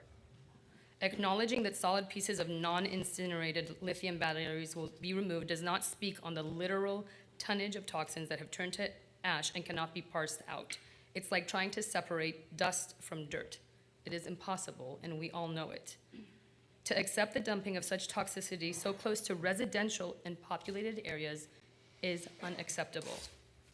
The responsibility for this error will endanger thousands, if not tens of thousands of human lives, and that responsibility will fall on you. Moreover, I fear that you're exposing yourselves and this city to legal liability. This landfill is within 6 miles of schools and within a couple of miles of 6 schools and within 1 mile of 3. It is within walking distance of many homes, parks, residential buildings, businesses, and tens of thousands of humans. It is downwind of human beings that have to live with the repercussions of this potentially fatal decision or refusal to act. Logic and common sense easily dictate that this debris will contain hazardous materials. To say otherwise is make-believe. Pursuant to Calabasas Code of Ordinances 1.17.010, your Public Service Office was created in part for the protection of public health and safety and quality of life. By allowing this material to be dumped in our backyard, next to our schools and parks, by pretending that this debris is non-hazardous fire ash debris so that it can be dumped, is a dereliction of duty. Please step up. Please protect your constituents. Please protect us, our children, and yourselves. Please do what is right. Thank you. Thank you. Our next speaker is Joe Chilko. Is Joe here? There he is. Followed by Michelle Weinstein. Good evening. I'm Joe Chilko. I'm a long-term Calabasas resident. It's been mentioned that the people at Saratoga are in Ground Zero. I live in Deer Springs, so I'm in Ground 0.1. I agree with everything that everybody said so far, but even if it made its way to the landfill, there's a couple of issues. The colonel was kind enough to explain some of the process, and he talked about heavily watered fire ash, and that operators would want to even water it more. Well, that to me suggests that it's going to be sluice, not something hard packed. Who's monitoring the trucks in transit to ensure there isn't leakage? Anybody that's driven from the bottom of Topanga Canyon up to the top knows that there are significant changes in grade, and the possibility for this is there in any canyon. You talked about the fact that you're going to increase volume of the materials coming there, and you're going from 1 to 3 hazardous waste inspectors. That seems like way too few. If you got that much coming in, how can one person do it? How can 3 people? I don't know how. You're talking about extended hours. This includes morning and afternoon school traffic on Las Virgenes and Lost Hills Road. This puts sensitive receptors on the same roadway. So I remember the landfill had to replace leaking liners a few years ago. I suggest that the landfill liners are checked before accepting any new debris. I support the council's idea of forming an advisory committee to advocate on behalf of the city in this matter, and I support the suggestion to look at existing sites for hazardous materials in uninhabited areas. Thank you very much. Thank you. Our next speaker is Michelle Weinstein, followed by Michelle Geller.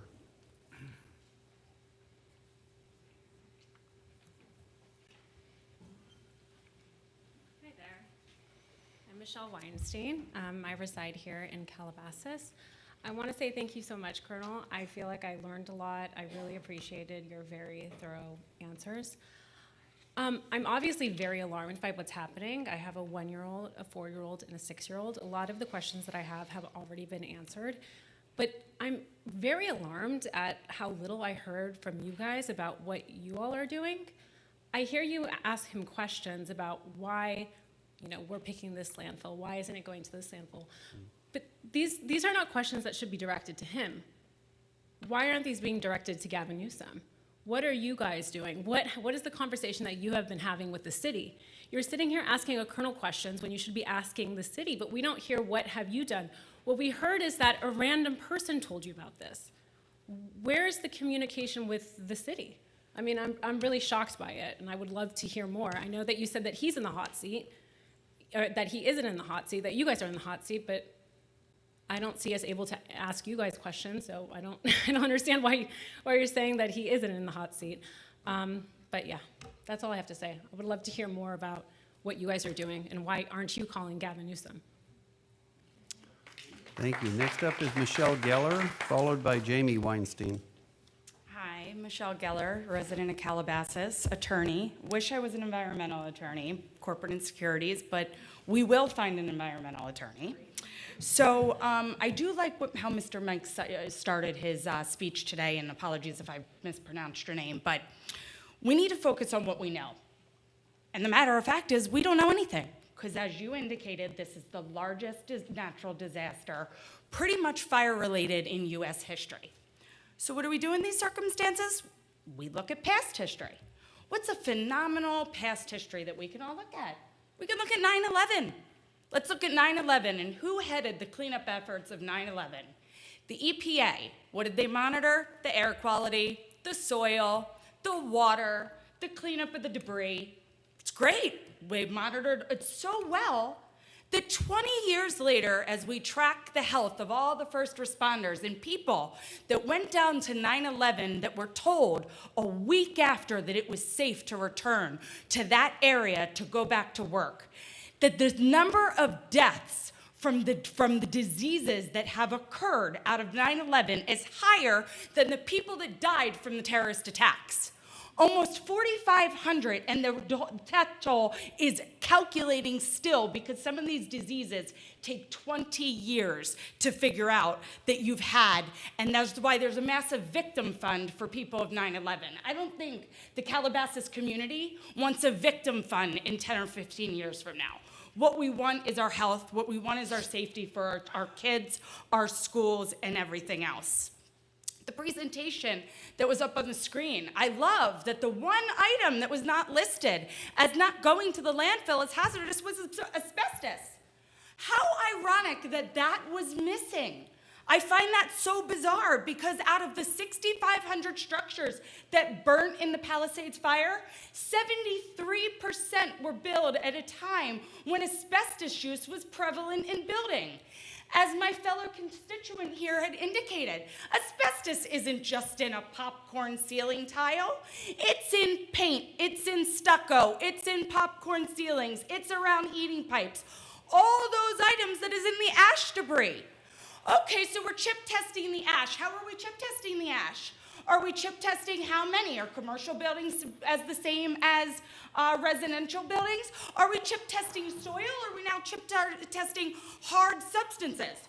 I've heard it repeatedly this evening. This fire burned at extremely high heat. Well, if that's the case, I don't think we're finding the popcorn ceiling on the lot that says we better chip test this lot.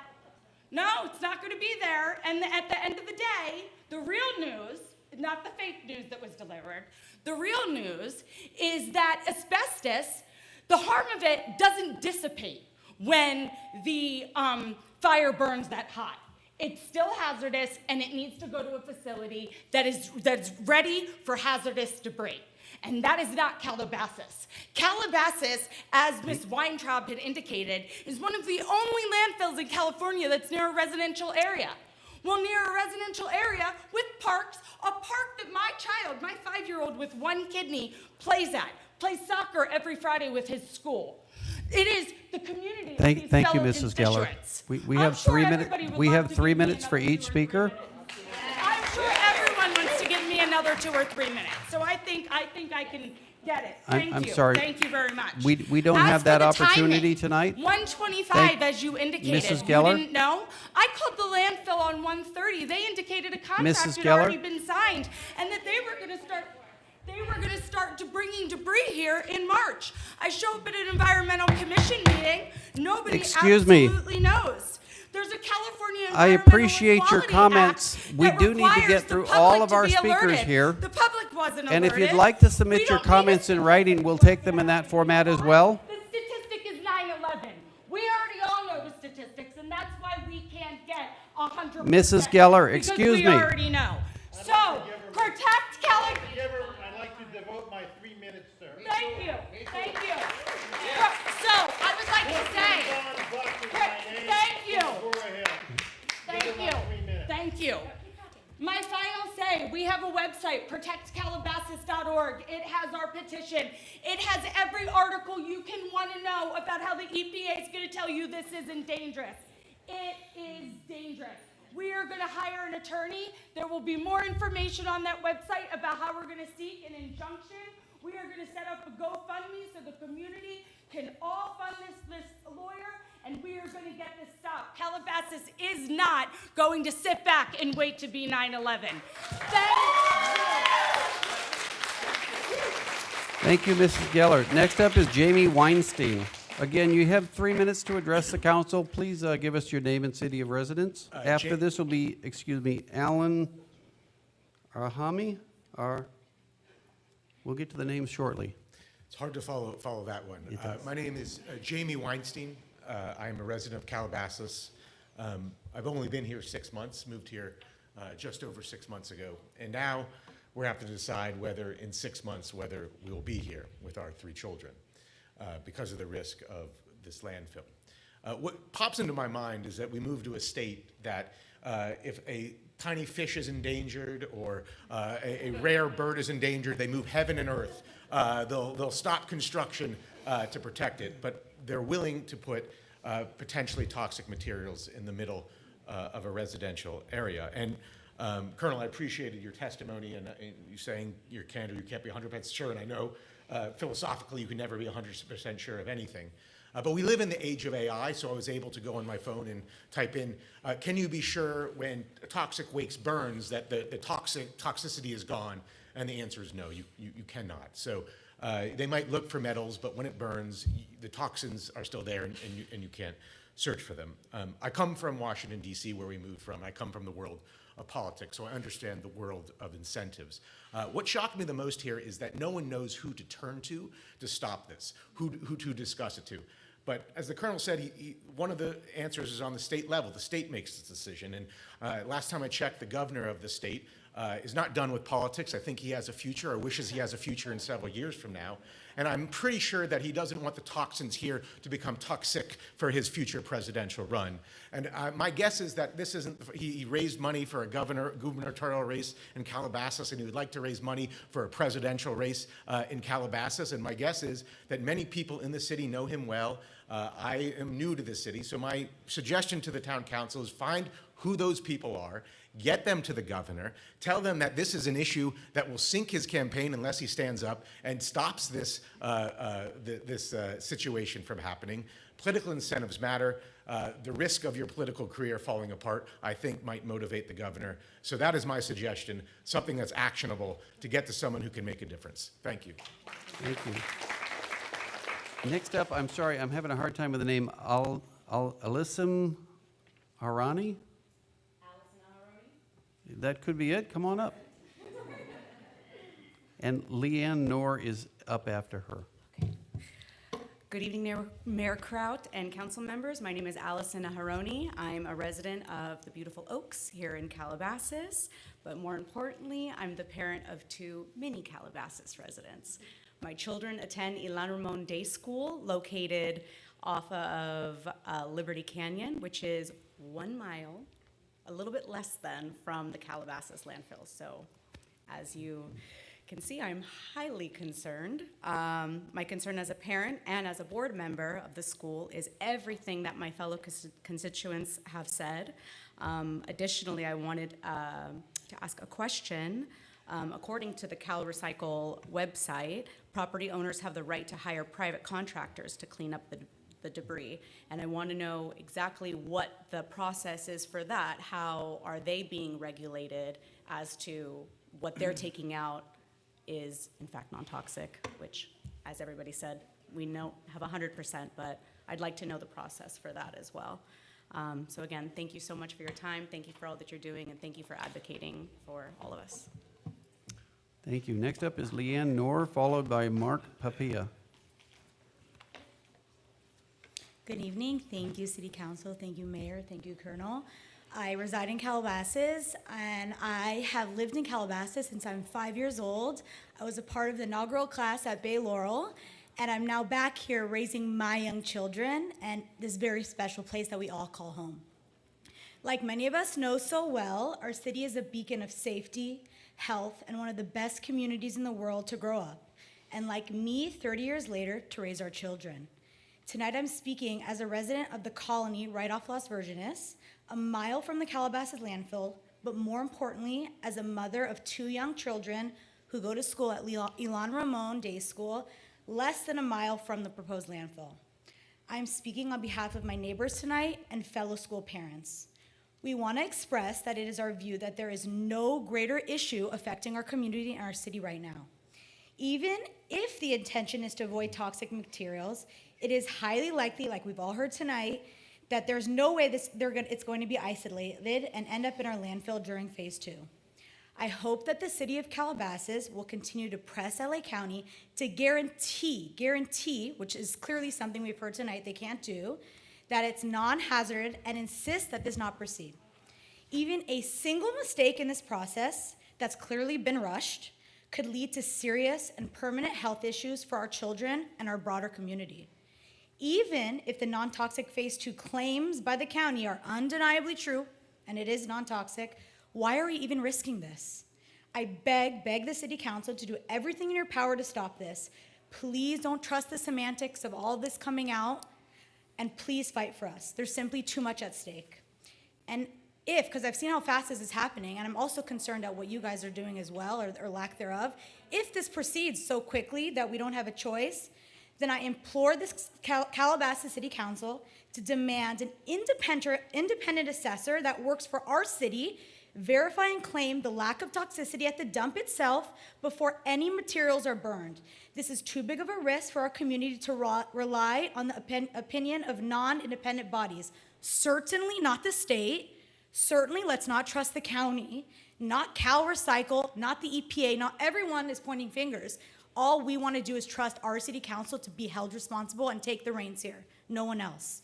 And so I would ask to do our own, if this happens, our own ongoing testing to ensure our residents are protected. We hope that our city officials and no one else, at the bare minimum, have the most stringent oversight and consistent checks for toxicity levels. I know I'm talking formally, but also informally, I've been sitting here thinking a lot of us who really deeply are invested in this live off Las Virgenes, live off Lost Hills, very close to the landfill. Many of us are young families who moved here a couple years ago. Now, and I can't help to think about all that's happened since we moved here. We have the entire new development coming out of Gore Road and Las Virgenes Road. We have the incessant blackouts by our power company, on and on and on. And now we're young families, like everyone's saying, why are we living in Calabasas? Why aren't we moving more north? And now this is not even a question of logistics, about practicality, it's about the future of our children. So there's a lot more issues at stake, not just this for us, and a lot of people in Calabasas truly considering leaving, and this is just the end of it. So please help us out. Thank you. And if we can all just try to keep it to 3 minutes, our goal is to make sure that every one of you is heard, and that's truly the reason that we're asking you to keep it to 3 minutes. We have Mark Papia up next and Kelly O'Regan after that. And if you could correct me on the pronunciation of your name? Well, if you're speaking Italian, you said it perfectly. All right. I'm Mark Papia. I'm the president pro tem of the Mount Calabasas HOA. I represent 110 homeowners who live about a mile as the bird flies from the landfill. You obviously know that we're all upset, not just in my community, but throughout the city. Our neighbors in Agoura are equally concerned about what's happening.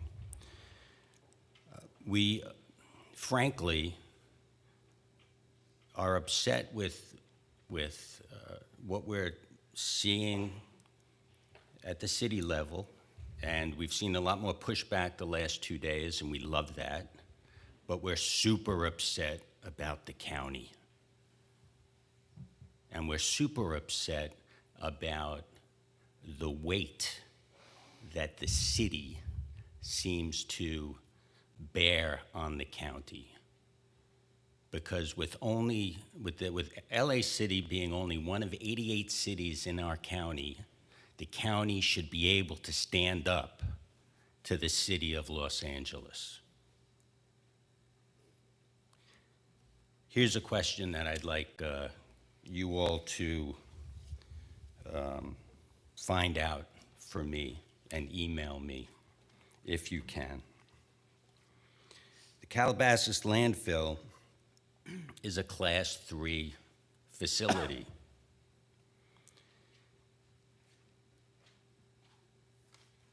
What is a leachate collection system? Because we don't have one there. The presentation showed that we have a liner. Do we have a double composite liner? Because if we don't have a double composite liner and a leachate collection system, we're not a Class 1 facility. And if we're not a Class 1 landfill, toxic waste, toxic ash should not be going within miles of all of our homes. Thank you. Thank you. Next up is Kelly Reagan, followed by Sarah Lawrence. Hi there, thank you so much. My name is Kelly O'Regan. I'm a resident of Calabasas in Saratoga Hills, right at the base of the landfill. And also my 2 children attend our local school, Lupin Hill Elementary. I'm here to echo concerns about the potentially hazardous waste being located to our community in such close proximity to not only our homes, but also our public school. Are there any other locations being considered? No one's immediate backyard should be a consideration for potentially hazardous waste. Why are any residential sites even part of this consideration? Are there plans for independent verification to be part of this process to review the materials being relocated? And I just want to voice concern, along with everyone else here, about the long-term health implications, air and water quality impact that could endanger our beautiful community. Thank you. Thank you. Next up is Sarah Lawrence, followed by Marianne Kazim. Hi, I'm Sarah Lawrence, and I live in Calabasas. Usually my husband does this because he's a much better speaker, but I'm here tonight because he's out of town. We're right at the base of the landfill, and it's quite frightening to think of what might be coming and drifting down that hill to our neighborhood. I have one question. We were under the impression that this landfill would be full by now. Many neighbors have told us that it was supposed to be full by 2000 and then 2010 or whatever, on and on. Does anyone know how much more we can take in this landfill? Because we've taken a lot and it just feels like this is something that just will never go away. So I'm curious about that. I'm also wondering the money that they could save by just not picking through each little thing. Can't we just scoop it all up and take it to Nevada or something? Why do we have to spend the time to sort everything? I know Newsom wants to get it out of here quick because he wants to look good and get Palisades back on their feet, which I understand, but can't we just stop with the sorting and just take it all somewhere far away from neighborhoods? That seems like it makes sense to me. I don't know, and I completely agree with what Geller said. Michelle, I think. Some people have really good points here tonight. I'm here kind of representing many of our neighbors that aren't able to be here tonight because it's a Wednesday night. I should be at home putting my kids to bed right now, but I felt like I needed to be here. They're saying things like we should be demanding a third party to oversee this. I'm sure you guys do excellent work, but I don't have a lot of faith in the government these days to make sure that things that are getting dumped are actually clean, and 3 people overlooking, 5,000 tons per day just doesn't seem like sufficient.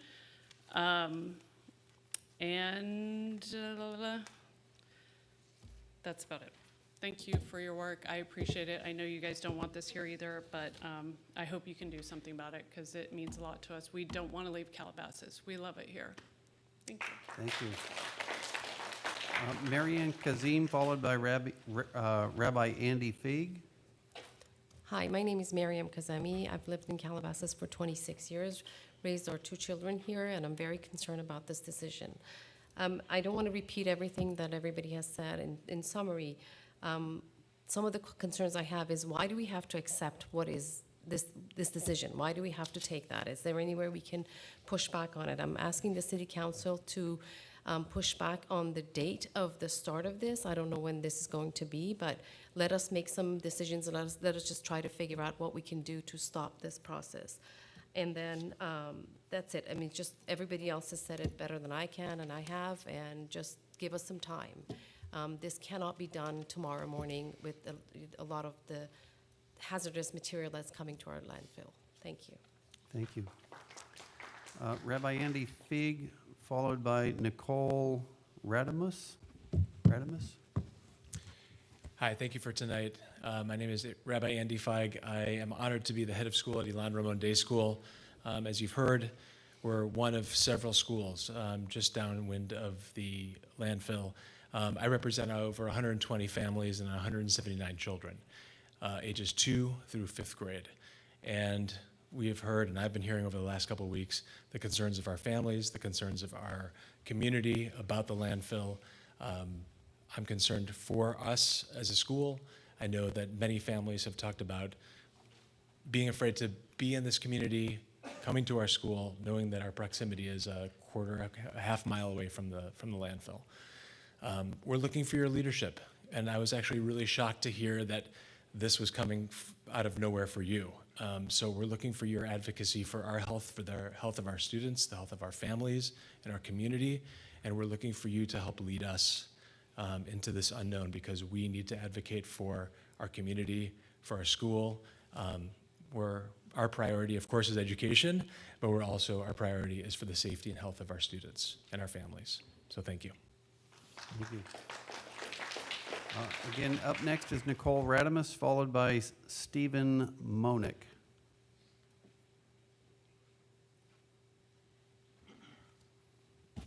Hi, Nicole Radumis. I live in the city of Agoura Hills, specifically in Old Agoura. And I've heard a lot about the what ifs here tonight, and there's a lot of scary what ifs, but I'm going to tell you about what is. I was a Woolsey fire victim.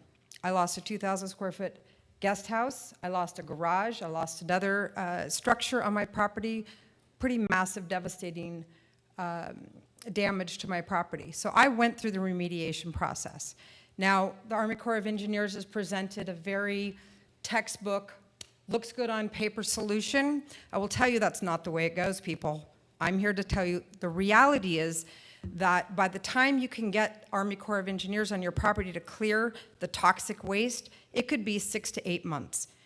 I'm a mom of 7, now a grandmother of 6. 2 of those grandkids go to school locally. I do have a very vested interest in how this is handled. Now, my experience was to opt out of the Army Corps of Engineers because, quite honestly, their red tape was a little more than I could handle, and the stress of losing the amount of property I did in my home that I'd actually only lived in for 8 months. What a great housewarming gift it was. So I opted out, and I went through the procedure exactly as it was directed to me, which was to apply for a permit. And then I was given a list of companies that could do the roll-off, the load-out, and hire my own people to come out and do it. Zero direction as to how that was to be done. That debris was not tested by the Army Corps of Engineers. Nobody came on my property to test, to check, to see if there was anything toxic in there. They just said, just get rid of it, it's okay. So that's what they did. They brought those skip loaders in, they loaded it up, took about 10 40-yard containers off of my property, and took it out to the landfill in Simi Valley. And also, there was a couple other different landfills that they took it to. And then said, okay, now you have to test for toxic. I'm like, wait, now I have to test for toxic? So I called an environmental company. They came in and tested, and they tested all of my burn areas. And they said, you have toxins. Well, no kidding, I have toxins. So I said, now what do I do? I said, well, you have to get rid of them. Okay, well, how do I do that?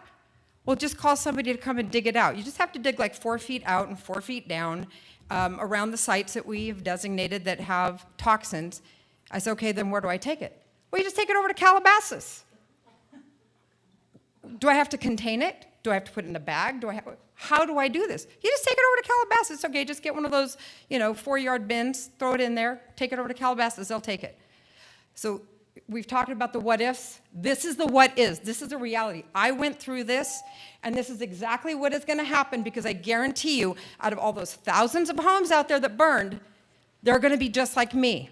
They're going to be stressed. They're going to want this off their property. They're going to want to move forward, and they're going to want to get to a place of repair. And they're going to opt out, and they're going to hire people, and they're going to get zero direction. Because what is the scariest term? We're the government, and we're here to help. Stephen Monick, followed by Clifton Von Buck.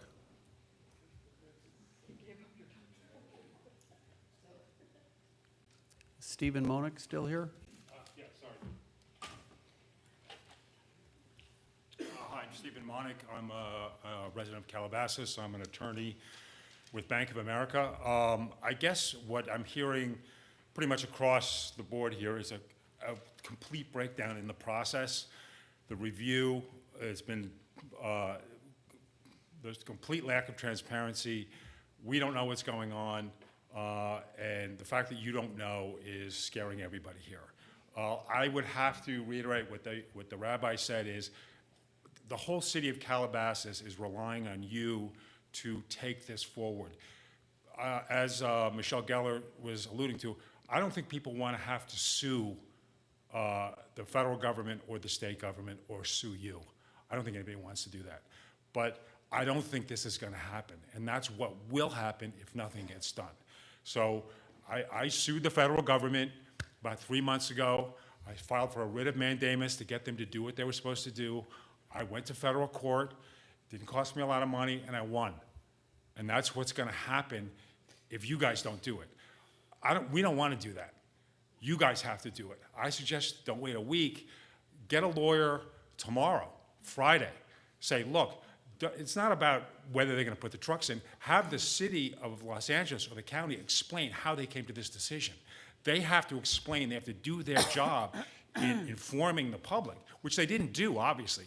So forgetting even just, putting the stuff in the landfill, just have the hearings, inform the public, force the city, the county, and the state to do what they're supposed to do. And then we can get to the bottom, we can ask the questions, we can get the answers, and then decide whether we want it here. But that really has to be done. Take the tax dollars that we pay you, hire a lawyer, hire a couple lawyers, and start the process. So again, I reiterate what the rabbi said is we're really relying on you for leadership here. Thank you. Thank you. Next up is Clifton Von Buck, followed by Dennis Washburn. And if, again, you could just state your name and city of residence. Clifton Von Buck, City of Agoura Hills. One of my first questions, I'm just going to pose it as a question, is no disrespect to the colonel, but I'd like to know what his qualifications are in this capacity. How long has he been doing it? I mean, I deal with a lot of agencies and I deal with a lot of different people, and I get people coming in and they come out and they start saying a couple of things here and there, and it turns out that they've only been on the job for 4 months and they have no idea what they're talking about. They're just come in with, something that somebody said, here it is, here's a folder, read it and go out there and feed it to your constituents. So I would like to know what the qualifications are in this matter.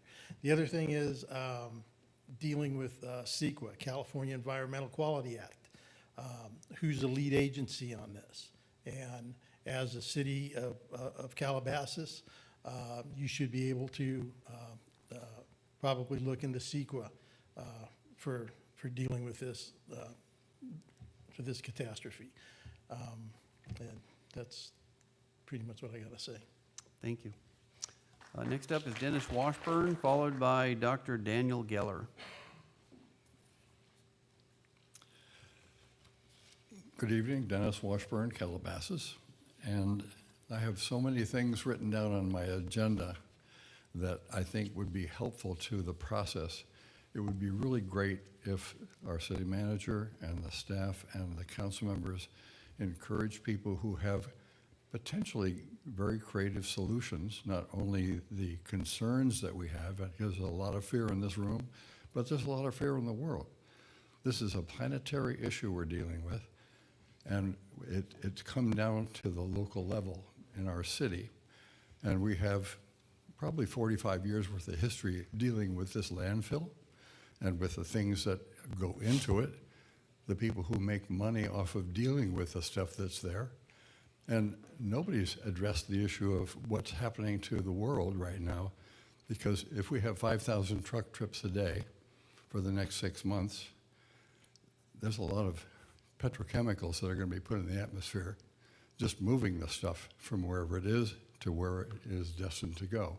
That's just one idea.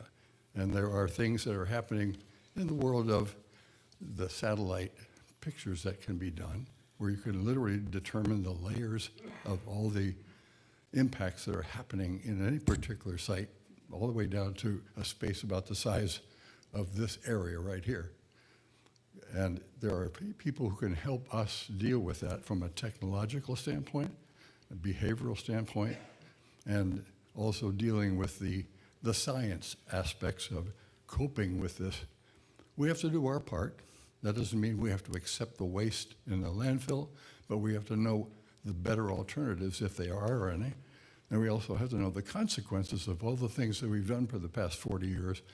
As an example, taking down the Renge Dam. It's budgeted. It's been 30 years to get to the point. There's 1 million cubic yards worth of stuff behind the dam, and 750,000 cubic yards of that stuff is aimed at the Calabasas landfill as we speak. So the disruption that's happening with all of these issues should be, I guess, the beginning of a very big brainstorming session in the city of Calabasas. And if we could be reminded when the forum is being held on the environment, that would be helpful.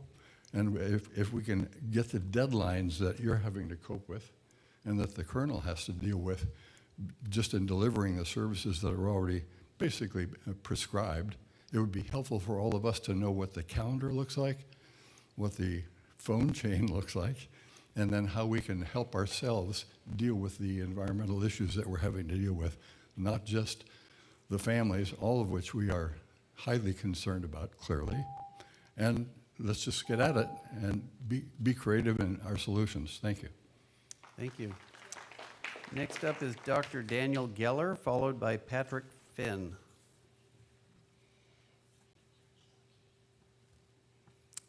Is Dr. Daniel Geller still here? Okay.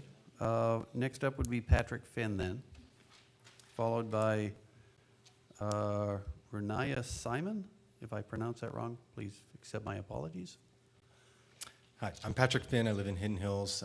First of all, I really appreciate all that you're allowing us to come up here and talk, and clearly we have a lot of passion about this.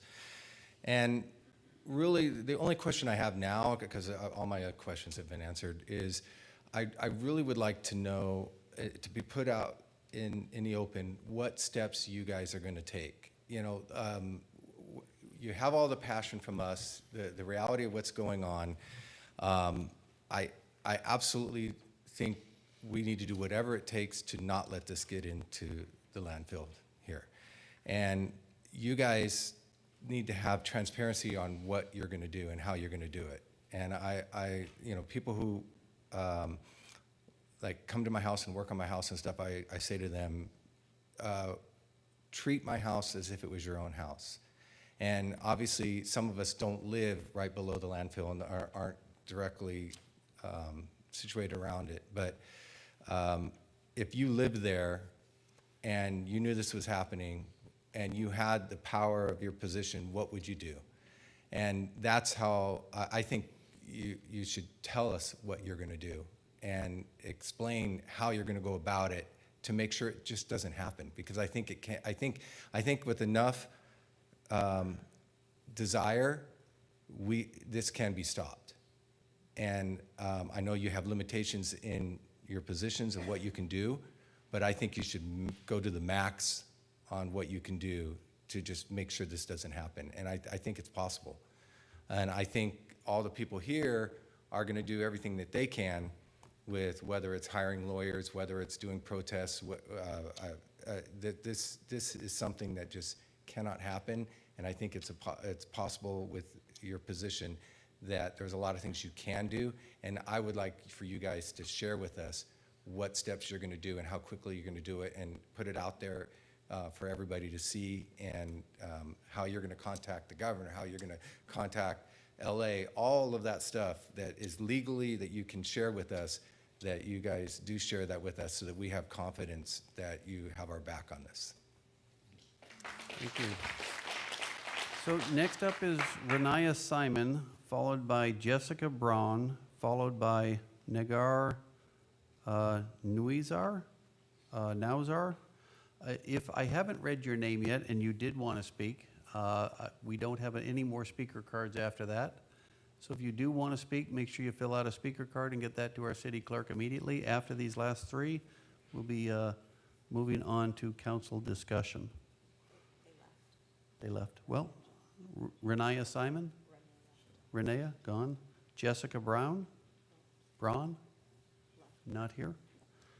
And Nagar Nauzar? And I'm sorry if I've mispronounced that. If you'd share your name and city of residence? That was actually correct. Thank you. Nagar Nauzar. Hi. I live in Calabasas, and my question is direct and simple. Currently, there is a petition that's being signed by people of Calabasas to prevent this. My question is that, what does it take for this petition to be successful? That's it. Thank you. All right. So at this time, we've had a chance to hear from the public. Now, fellow council members, we're going to have a discussion here. Our question before us is,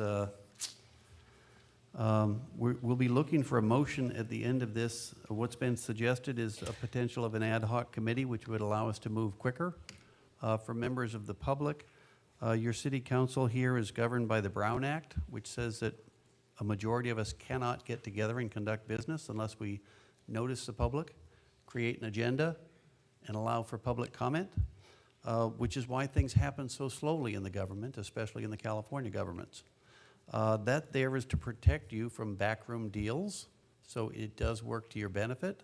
In times like this, it does not work to your benefit. So by creating an ad hoc committee, that's one of the options that's before us.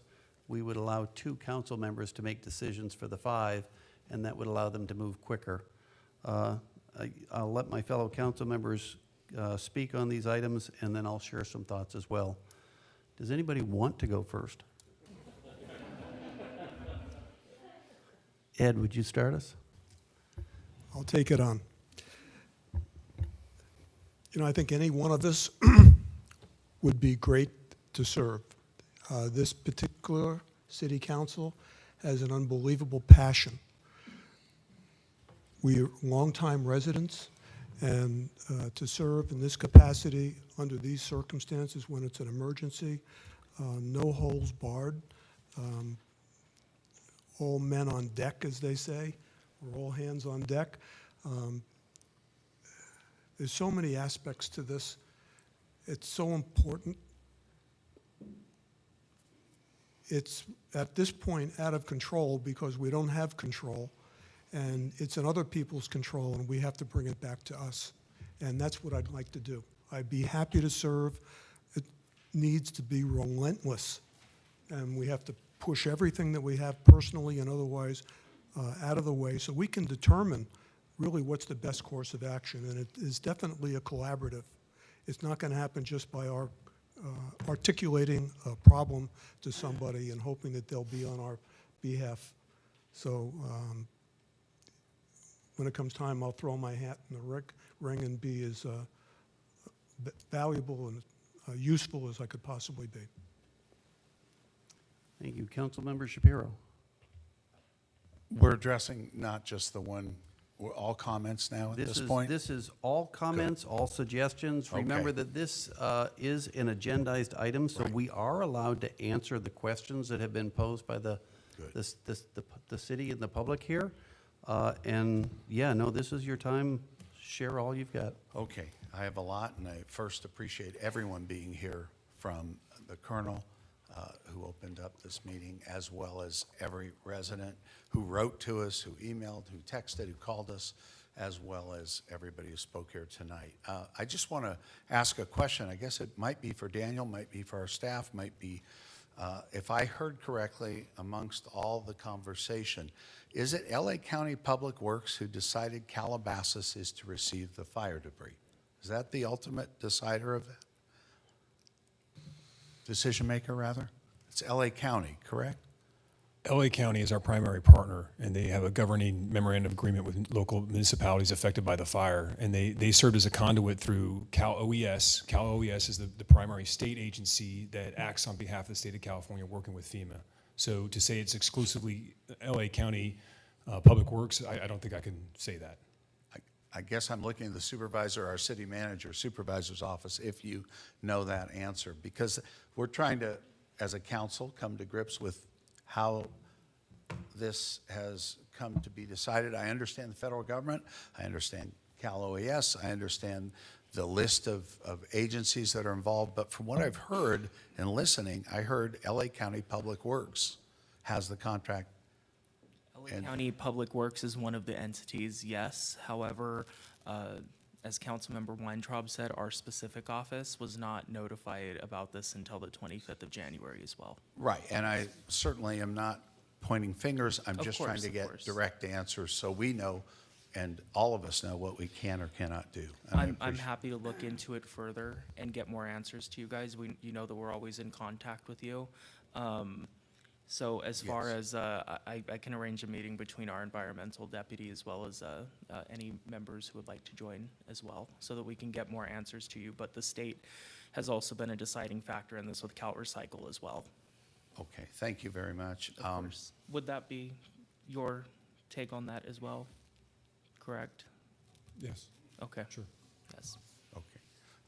And I'll jump backwards a little bit. If we're talking about a task force, I'm happy, I know all of us would like to serve, but I'm happy the mayor and mayor pro tem lead that task force, which makes recommendations to council then, correct? I just want to make sure, or has the ability to act on our behalf. I'd look to the city attorney on this, but the way it was worded in the staff report is that authority would be given to the two ad hoc committee members to represent and Okay. voice for the council moving forward. And again, that's just in a matter of time and necessity, because we won't meet again for another 2 weeks unless there's an emergency meeting. Fine. Pam, then do you want to? Then I will make my recommendation the same. Right. The city manager is correct. The ad hoc committee would provide direction to the city manager, work in conjunction with staff, and provide a game plan as to what avenues of direction would be given and taken to the county, to the state, and to the federal levels. Okay, again, I think expeditious action is the most important thing at this point with intelligent leadership. So that would be my recommendation. We're all here, we all recognize, and it's been stated previously, the tragedy of the loss of life, pets, homes in Altadena, the area in Palisades, in Malibu, of the wildfires that ravaged these areas. Nothing like we have ever seen. And we went through Woolsey, which is the worst thing we've ever seen in this city. And that's nothing compared to what occurred. We all want to help everybody recover. I know that's what everybody's goal is, to help them to recover, heal, and rebuild in the aftermath of this tragedy. At the same time, our goal, my goal, we as a city council need to act on behalf of our residents to protect our residents, community, and especially our children. And those are the comments you've heard tonight. I'm going to make quite a few more. I join everyone in thanking our firefighters, our sheriffs, all first responders for their bravery and heroism in protecting lives and property in unimaginable circumstances. We saw it from a television or a recording. You were living it. So thank you. I also acknowledge and appreciate the efforts of all those working on the cleanup, Colonel, you, and all the Army Corps of Engineers and everyone involved. That being said, my focus turns to doing what I can to protect those who are here, those who could be potentially affected by the debris placed in the Calabasas landfill, if that does go forward. I, along with my colleagues, staff, attended the forum that was Monday night, this last Monday night, and heard of the plans to start placing debris in the Calabasas landfill directly above Grape Arbor Park, schools, and everyone living in the Saratogas and Mount Calabasas areas. The question I had, I've raised it tonight, and I still have, is who is going to test and assure our residents that there is no long-term potential health concerns or risks to residents, especially children, for parks and schools and homes? Question wasn't answered directly Monday. It can't be answered directly tonight. without probability because no one at LA County Health or anyone else can guarantee that. The concerns of materials being brought here from fire zones and the potential risk of contaminants getting into the soil, water, or air lead to health risks or worse is something that is my only major concern here. I'm aware of the issues. I'm not pleased about the massive increase in traffic, especially on our roads already impacting the canyons, Las Virgenes, Lost Hills Canyon, Canyon or Topanga. The damages to roads and the noise at nights for all the residents are very disturbing and annoying, but my main concern is public safety. The particulates and potential risks of health of the residents of Calabasas, especially those closest to the landfill, parks, and elementary schools, are my main concern. My day job, for all who don't know, is I am an attorney, and I have spent the past 9 years working with many other attorneys on a case in the Porter Ranch Aliso Canyon area for the largest gas leak in the history of the United States from a safe facility. I have 2 ongoing matters that I'm involved with. Other attorneys are, and I don't go out and search them. They are former clients who've come to me involving safe landfills. And they've been around for many, many years. And they are Sunshine and Chiquita Canyon, if you're familiar with those. There are health risks and potential hazardous health, I won't even say it, but cancer-causing agents for the basis for those 2 landfill cases, which were previously deemed safe. The problems with toxic waste from other areas, such as Santa Susana, continue to be a very serious risk for all those in the area. In my position of leadership last week, I represent Calabasas, Hidden Hills, Westlake, Agoura, and Malibu in an organization known as Southern California Association of Governments. We changed our meeting into a forum with experts. Linda Jones, who's been here before when it comes to earthquakes, who deals with it. We had many experts. The LA County, the LA Planning Director, who was on the Zoom call Monday, was there. And Steve Soboroff, who is in charge for the mayor of Los Angeles of this particular cleanup, was there. He talked about going out and overseeing efforts, walking the Palisades area with those in protective gear. He wore protective gear. And when he was walking off the site, those in the cleanup, Army Corps of Engineers and others, told him, do not take your shoes home. They are nuclear and they are radioactive. He said he can't guarantee at that point at all that those materials would not be in phase 2 as well. Yesterday and today, I heard there is warning of, there's rains coming, we're all aware of that, of potential runoff from those sites, of, I heard it tonight, toxic potential materials going towards the ocean. Well, if those are the materials that are then deemed done with phase 1, and maybe I misunderstood, so excuse me if I did, but I did hear from the mayor's office as well, that those materials are the ones that are talking about coming potentially to Calabasas and landfill, and that scares me. It's concerning, it's scary, and it should not happen. Comparisons have been made, and tonight as well, to the Woolsey fire and debris accepted in the Woolsey fire. The Woolsey fire had much, much less damage and debris than this fire. Not even close to the amount of debris, and it was a much slower process to sift and test and protect surrounding communities. It did not happen this fast. Again, we all want everyone who lost homes or lost more to rebuild, to heal and rebuild, but we want it done safely, and we need to protect our city and our residents.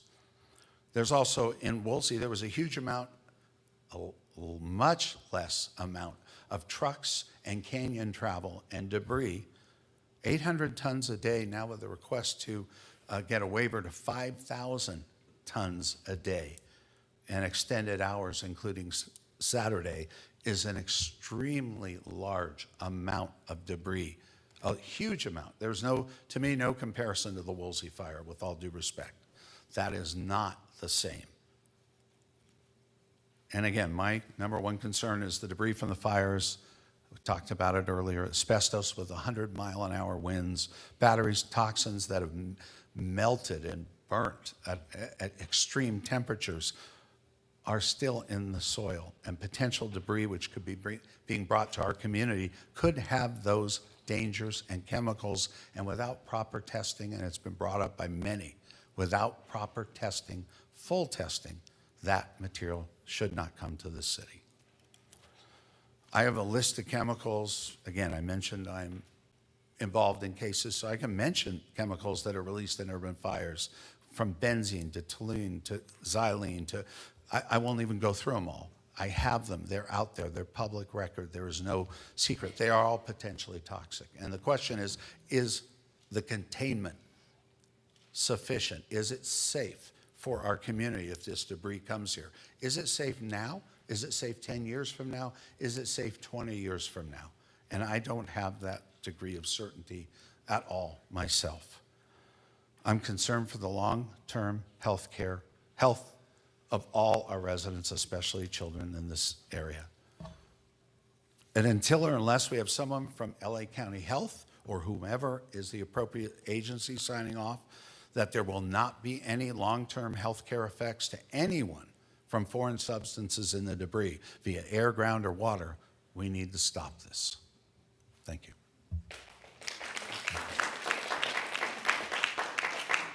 Councilmember Weintraub? Thank you to all of my colleagues who have already spoken, and thank you to everyone being here today. You being here today is exactly what we wanted, because the minute we heard about this, we have been truly infuriated about it for a multitude of reasons. But the number one reason is pretty much that we were in the dark about it. Learning about it on January 25th. I know some residents in Saratoga Hills received some communication from the landfill earlier, but this process, phase one, starting with FEMA, then assigning it to the US EPA, phase two, US Army Corps of Engineers, that's not trickling down to the cities. The city of Los Angeles wants to get the debris out. Governor Newsom wants to get the debris out. Everyone wants to clean up the Palisades, which I understand, but nobody is thinking about Calabasas. And that's where we need everybody's help. We are doing everything we can. I keep hearing from people tonight, you're not doing anything, you're not doing anything. We are doing everything we can. We do not own the landfill. That is the county. We are working as closely as we can with the county supervisor's office. We've reached out to our state representatives. We're doing everything we can as a small city. We are on the Zoom on Monday night, I was side texting with the mayor of Agora Hills. We're trying to work with them. I don't know how many of you know, but because small cities need a larger voice, we have a council of governments, which is Calabasas, Malibu, Hidden Hills, Westlake, and Agora. And that's how we strive to accomplish more as a smaller city. As I stated in my introductory remarks, there's not enough information to allow this to happen in Calabasas right now. And I feel very strongly about that. The fact that nobody can answer how much tonnage over 6 months or a year would come to Calabasas is just not acceptable at all. If they're asking to go up to 5,000 tons a day, but we don't know how long that's gonna last, that's just not okay. It's unacceptable for our community, and we need answers. There needs to be transparency at all levels, and you need to involve all of the cities, and that has not happened. But the biggest issue is this is a landfill in a residential community. Unlike, I think there's one other landfill like this, but this is not like a landfill in the middle of nowhere, and this is not a landfill that should be receiving an unprecedented level of hazardous debris. And I'm going to call it hazardous because it is. We've heard stories about how things were sorted after Woolsey. I'm hearing stories of what's happening in the Palisades by residents who are not waiting. They're hiring their own contractors. The sorting is not going to be done to the level that is needed to give our community the answers and the comfort that they need to know that it's going to be safe. And again, we're surrounded by schools and parks and neighborhoods. This is not an appropriate place for this removal. We've yet to hear who will test to ensure that the hazardous waste will not come. Hearing that there'll be 3 people overseeing it, it's not much different than the one person there just doing the day-to-day work there. And just to be clear, there aren't any current issues with the landfill because it's doing what it's supposed to do. What we're talking about now is not in its scope. I can't imagine that anyone looking for a house right now who is watching this meeting would be like, I want to move to Calabasas. I want to live near that landfill. Just as Councilmember Shapiro mentioned, there's too much unknown. The risk for people's health, short-term and long-term, is just not known. And I wish that during this process, people would have stopped and provided that information, but the representative from County Public Health on Monday night did not provide that confidence at all. We asked him point blank. We did not get the answers that we needed. And I understand that there's protests that are going to be happening and all of that. People asked about this petition, and I've advised people, you can sign a petition, that's great, but the most effective thing is inundating elected officials with emails, and that's state, county, local. The emails really help. I've looked at the petition. It's not coming to us, just so people know. I don't know if it's not finalized or what, but I've seen it multiple times. It doesn't say where the residents live, and that petition has not made it to us. So I think it's important, if the petition is happening, that it gets sent sooner than later. So I'm very opposed to this debris coming to Calabasas based on the information that we have today, which to me is just not sufficient. I would never want my kids right now, knowing what could happen, to be playing at Grape Arbor Park. I would never do that, given the lack of information. The other information about all these trucks coming up the canyon and the traffic that we deal with on an everyday basis, nobody's addressed that. There's just way too much unknown, way too much of a rushed process. And I guess I just want to ask a question either to Daniel or the Colonel. Do we have a date on even when this would start?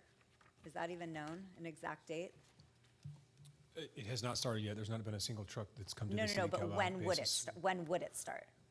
We're looking to start starting next week. Exactly, Yeah. and exactly, and that has not been made public. And again, I'm going to stress, on January 25th, this city council did not know that the Calabasas landfill was on the list for fire debris. So I know that the list of questions on what we were going to discuss tonight, but I am actually adamant that until we have more information, I would like our city council to be in complete opposition of any fire debris coming until we have more information. So that would be a motion that I would like to make.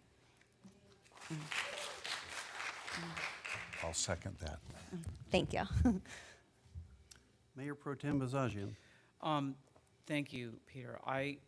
Rather than just reiterate what everyone has said, which I mostly agree with, I have 6 items that I would like to incorporate into whatever final motion there is. And they're very specific. First, that the council take a formal position against increasing the tonnage per day, and that would be directed to the county. And that would include testifying at upcoming hearings. I spoke with the county supervisor earlier today, who it was very kind of her to call me and discuss some of these issues with me. It has not yet been agendized, but it will soon. So we're looking at going, as we mentioned, from about 800 tons per day to 5,000, and they will utilize those 5,000 tons. So what that means is more than 6 times the amount of debris.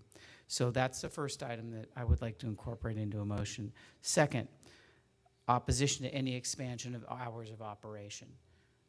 There are many reasons for that, which have been stated previously, but I'd like to incorporate that. That goes to the county as well, because that is within the supervisor's purview. Third, adamant opposition to any expansion of accepting debris from outside our watershed, because right now that's the rule, and I realize it can be overridden. We should take a definite position against that. That would go to the county and I think some other public officials as well, but the county in particular. Fourth, it hasn't really been mentioned that much, but no expansion of the capacity of the landfill overall to accommodate this, because wouldn't it be a shame if we lost all the other things that we're fighting for and then they decided to just say, well, we're going to increase the lifespan of the landfill to accommodate this great increase, and the footprint's going to be increased, et cetera, et cetera. So that has to be thrown in there to make sure they don't slip that in there. Fifth, directing the city attorney to provide us with a quick, brief memorandum on the viability of injunctive relief, either at the federal or state level. Time is of the essence, and that would have to be done in the next few days, but that would take council direction to have her prepare such a memorandum. And they're starting next week, he said. Right, so that's why it has to be done now. I mean, if the council directs it. But the sixth one is one that I touched upon earlier that I think would obviate the need for a lot of this, and that is to push all elected officials and administrative officials at a higher level. That would be mostly state and federal, not so much county, to simply allow this to be tagged along with the rest of the waste going to rural areas in Nevada and elsewhere. And that would eliminate the need for all these other problems that are going to occur. I know it's costly, but I think it's well worth the long-term costs. And when you consider all the litigation and all the other burdens that are going to be held at the local level, that would seem to be the easiest solution to this problem. So I think that 6.1 needs to be going directly to the officials who make these decisions. And you can even throw in a few sarcastic lines like, you know, it would have been nice for you to tell us that you were making these decisions in the first place so that the public could participate, or even the elected officials could participate, which they did not do. So those are my 6 points that I'd like to incorporate into any motion that you made. And that's it. That's the end of my comments. All right, thank you. You can applaud, sure. I'm going to try to avoid repeating things, but I have a few items that I think have not got their full attention, some questions as well from people here. You know, one of the questions was, you know, how do we keep you updated? And I just want to emphasize, we do have a city website page that's open now, and I know it doesn't have a lot of information, but we're putting everything we know in there, and it'll be updated daily. And I'm sorry to put that commitment on you, but it's been updated daily for the last week. I don't know why we can't continue that, because information's coming in like that. I'm appalled as well that decisions have been made without inviting us to even comment. Tonight, well, let me back up. It has been stated that January 25th was the first word that we got from a resident. And I'll tell you what, we acted immediately. And we each reached out to our city manager, our assistant city manager, our deputy city manager, our public works director, and we asked for more information. And they immediately dug in to go get it. Some of the things that they did, they contacted a number of agencies, and I think our city manager, Kinda Meek, put that up on the screen earlier. I can tell you that they spoke to those agencies. I personally followed up with our city manager. I don't know if we've spoken daily, but collectively we have spoken daily since this began, either in person or on the phone. And I can't tell you how many emails and texts have gone through. One of the things that we did was we reached out to the mayor of Maui County, who happened to be dealing with the Lahaina fire not long ago, to find out what the procedure was. And we got a long list of contacts from the EPA and others. And our city and we got to give credit to Curtis Castle, our Director of Public Works. He's been doing the heavy lifting here, reaching out to all of these organizations. And what he's receiving is 10,000-page documents. And the answer is in there somewhere. And he's been tasked with finding those answers. And he's able to tell me, in general, what he's finding in there, but the specifics aren't there. Very disheartening that the document for the independent contractors isn't ready yet, although I'm coming to find out what I believe to be true, which is that the Army Corps of Engineers has a procedures manual, which we've had a peek at, but the manual that would go to an independent contractor, that if you opt out of having the Army Corps of Engineer clean up your facility, that independent contractor's manual is what we're looking for. What are the rules that they have to follow? And we heard somebody speaking here that the rules are pretty loose, and we need to know what those rules are and how they're being enforced, and we need to provide stringent enforcement of them. It's hard to enforce a rule if you don't have the book. So I just want to assure the public that we have been working diligently day in and day out trying to find this information, and for whatever reason it's not available. And what I've heard here tonight is that decisions were made by a group, I understand, the state, the federal government, the EPA, the Army Corps of Engineers, and they met in a room at the county Department of Public Works is what I heard. So somewhere that room happened, that meeting happened, and Calabasas was not invited to that table, despite the numerous times that we've reached out in the last couple of weeks. So I'm really disheartened by all of that. Somebody mentioned CEQA here. Great idea. I don't think they're going to have the authority, but we're going to find out. Somebody mentioned things like the double composite liner and the leachate collection systems. I'm familiar with some of those in the documentation. For those of you that aren't, I will share with you that our landfill back in the 1960s was accepting hazardous waste. In particular, the side of the landfill that faces Chesapeake Canyon and Agora Hills does not have a liner. In the 80s, when they figured that out, they constructed a dam at the bottom in lieu of a liner, which does some of the, entrapment, but isn't as effective as a full liner. That section of the landfill no longer receives waste.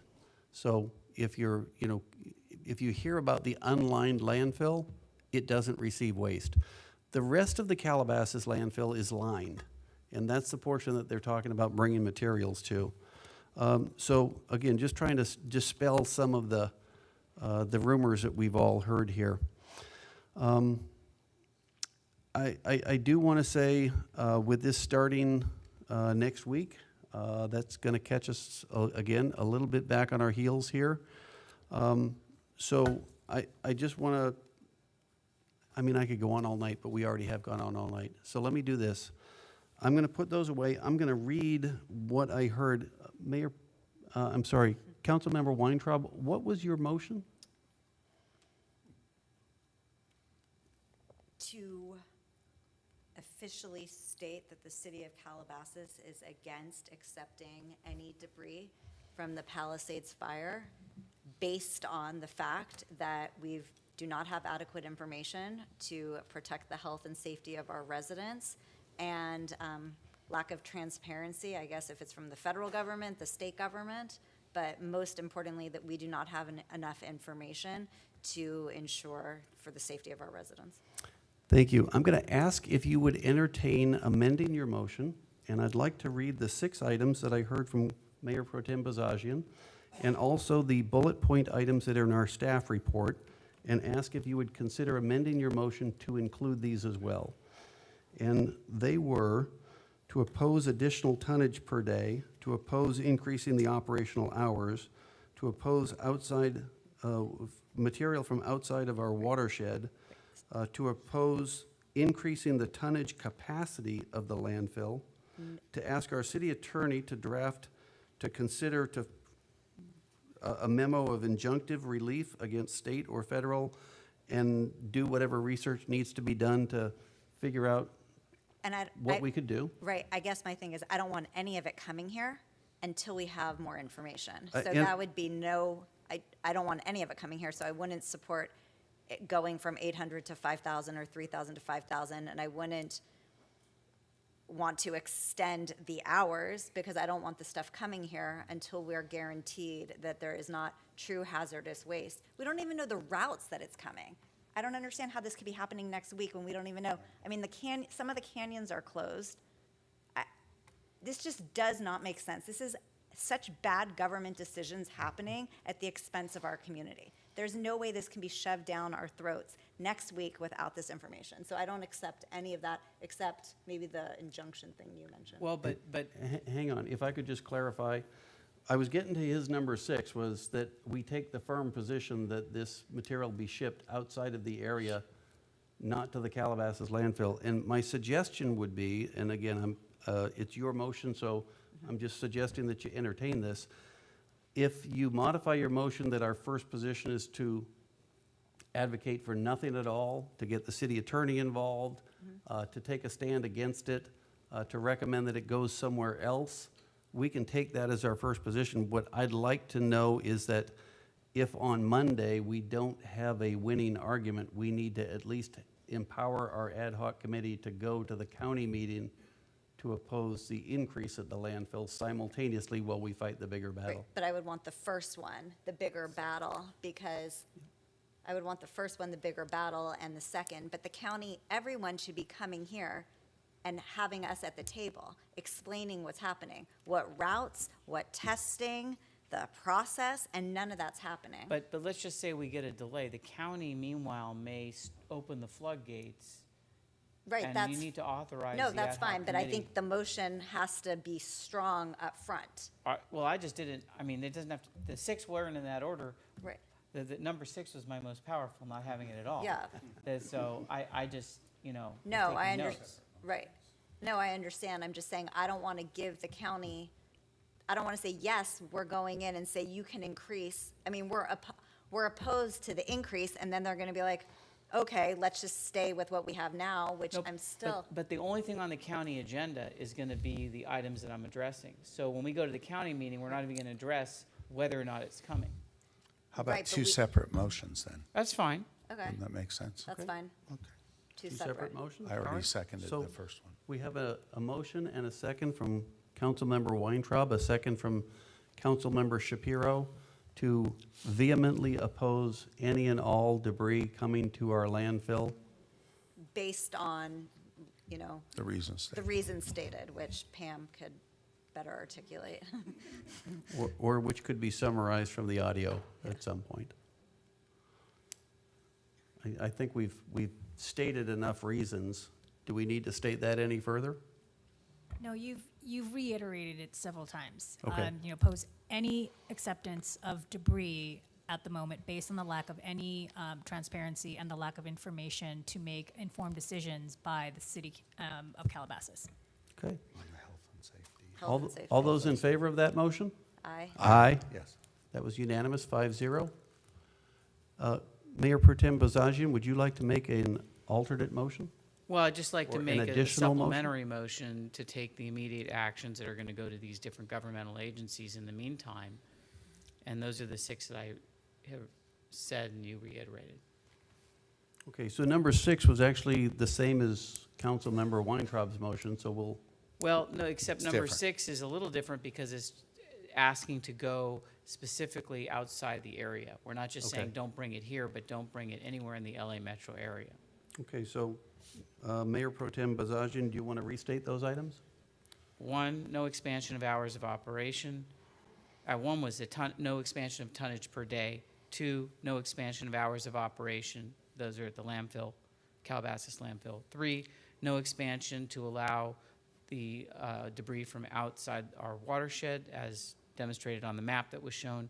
4, no expansion of the landfill capacity over time. 5 was the injunctive relief memo that we can act upon that we need to act upon quickly.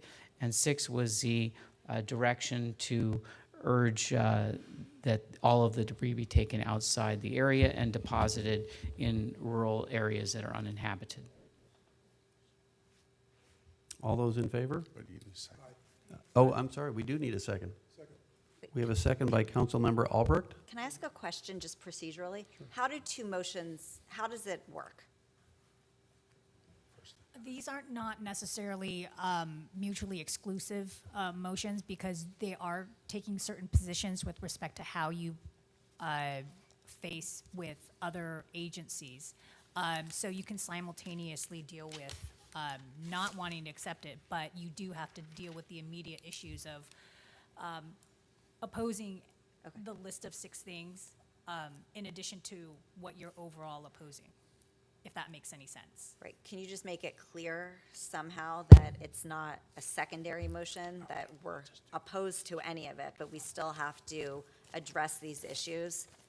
Correct, correct. Yeah, because your first motion overall won't do anything. Right. You have to actually take action on each specific item to, at each level. So that's exactly what we're doing here. And just to be clear, I believe that Mayor Weintraub's, or Councilmember Weintraub's, You've got the I mayor. still think of you as the mayor. I believe that Councilmember Weintraub's motion does have action to it, that we need to take all of those steps to prevent this material from coming to our landfill. But I'm hearing that Mayor Pro Tem Bazagian's motion is that we simultaneously take the steps necessary to protect ourselves. And they could be different agencies that we're speaking to. So, any clarity? Okay, so we have a motion by Mayor Pro Tem Bazagian and a second by Councilmember Albrecht. All those in favor? Aye. Aye. That was 5-0. And I'm going to make a third one, just so that we can encapsulate all of this. And again, I'd like to restate that this motion would be tertiary, meaning that our first position is nothing. The second position is no expansion of the landfill. And if at some point the material starts arriving here and we're unable to stop it, we need to have additional measures. So those would be as outlined in the staff report. Categorical rejection of any waste from outside the watershed, testing to ensure hazardous wastes are not disposed of at the site, prohibiting non-hazardous waste containing asbestos, certification that loads transported to the landfill are safe, and perhaps additional oversight for that, require that loads transported to the landfill are covered to prevent debris, third-party inspections conducted at landfill entrance, violators be cited and or banned from transporting to the landfill, AQMD to provide continuous air monitoring at the landfill and along the hauling routes. The Los Angeles Regional Water Quality Control Board to provide continuous monitoring at the landfill, and loads containing fire debris to be earth covered at the landfill within 8 hours of disposal, and a third party providing continuous on-site inspections of the earth cover. So again, those would not be our first position. We're not saying that at all. What we're saying is, what we hear tonight is that the debris is coming next week. And as hard as we're going to fight to stop that, we need to make sure that we have additional measures as we fight the battle. It now sounds like on 3 fronts. So that would be my motion, if I can get a second or any comments. Did we do the ad hoc committee? And a Not second yet. and comment. I believe the first item was already contained in Mayor Pro Tem Oh, you're right. You're right. The Bazagian's first item motion. is already in motion number Right. 2, so we don't need that So in I'll there. second without that. And a second by Councilmember Shapiro. Any other comments on that? Anybody want to add something to the third item? No? Okay, all those in favor? Aye. All right, so the last thing I think we need, we've given direction to staff, we've given direction to our city attorney. The last thing we probably need is an ad hoc committee so that we can move quickly, make decisions. I think with a 5-0 decision, we're all on the same page. There's no doubt in my mind that we're all hearing the same arguments. So I'm comfortable with any 2 of us taking this role. What about Mayor Pro Tem? I second that. Okay. We have a motion by Councilmember Weintraub and a second by Councilmember Shapiro for the mayor and the mayor pro tem to be that ad hoc committee. I accept. Yes. Just don't be too nice. Yeah. I'm not nice. I'll put James out in front. Just don't I- be You don't have to worry about me. All those in favor? Aye. Aye. Motion carries 5-0. Can I just ask a question of our city attorney? I thought you wanted a break. Yes, you can ask your question of the city attorney. We've done all this. We all are unanimous in our view. We've heard it. Now that we've done this, I'm asking our city attorney, what legally do you believe the effect will be or could be at this point, given that allegedly we are starting possibly as early as Monday with debris coming here? In terms of what I think will be viable actions to actually stop, once I do further research and potentially if we do move forward with seeking a TRO, temporary restraining order, against the state agencies, the responsible CalOES, the County Department of Public Works, and potentially federal agencies. Filing those, we'd have to file potentially in both state and federal court. That would be heard, and then if that gets granted, moving forward with a preliminary injunction on that within 2 months of the TRO. It does get complicated. Ultimately, if that doesn't prevail, it does at least delay the action. But we will have to see the different parties that are going to be part of that cause of action, because it is a very complex issue, and who to sue is one of those questions, because we, at this point, would still need to know all of the responsible agencies and what roles they play. But of course, we'd have to come back to discuss all of that as a council as a whole in closed session. Thank you. Okay, with that, I think we've concluded item number 21. We do have several more items on the agenda. It is 20 minutes past 10. I would ask my council members, do we want a break or do we want to table these items to another night? Is someone here on the digital kiosk thing? No. From Caruso? Staff. Okay. Just staff. No one's here from that one. What? That's the only one that's of immediate need. The digital kiosks? Do I we- mean, if it's of immediate need. I didn't know if anyone was here for that. The others could be tabled. Is anyone here? No, no one's here. I'm seeing heads shaking. Tom, is anyone from Caruso here, I think is the question? Yeah. No. So I would say we would be free to table any or all of these. We have the digital kiosks, number 17. We have number 18 is the El Camino Real Bell Marker Historic Designation. Number 19 is goal setting and strategic plan. Number 20 is the city council standing and temporary advisory committees. I mean, I'll do what you want, but 17 might not take that long then. Is it going to take a long time? Can we get a recommendation from our city manager? Because deferring Table. all these just means I'm gonna another take a agenda is break. going to look like this. If the council is willing, we can move forward with this item tonight.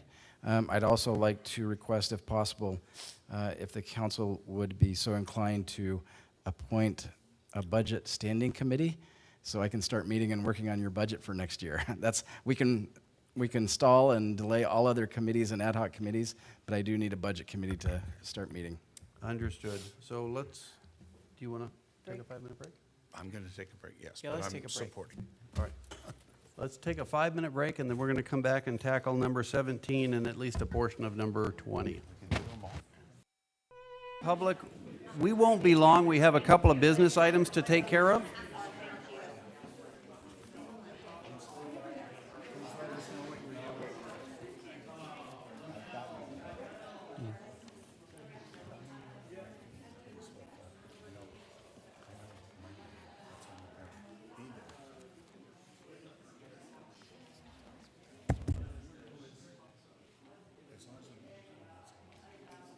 We have the mayor pro tem still.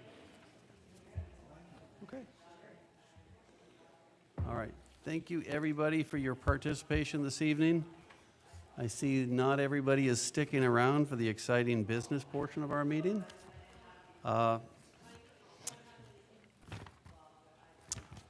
So we have a number of other items on the agenda. The next up on the agenda was number 17, a public hearing for digital kiosks. This was continued from the December 4th meeting. We'd like to finish that this evening. So we're asking Community Development Director Michael Klein to present this report. Thank you. Good evening, Mayor Kraut. Just for one point of clarification, this was continued at the last meeting to a date uncertain, so this also resulted in a new public hearing that was issued, or new notice that was issued for today's public hearing. And with that, I'll turn it over to our city planner, Tom Bartlett, to go through the PowerPoint presentation. Thank you, Mayor Kraut and members of the council. I'm going to try to cover this very quickly because I know you have a lot of business to still try to cover this evening. And this is a topic you're familiar with because, of course, we were before the council with it before. So, I don't know why it's not. So this background is something you're already familiar with, and it's in the written report. So the only thing to really point out at this time is you did conduct the hearing. We're redoing the hearing again tonight, and it's to be able to look at this, at the revisions to the ordinance based on your input last time. Is your microphone on? It is. Okay.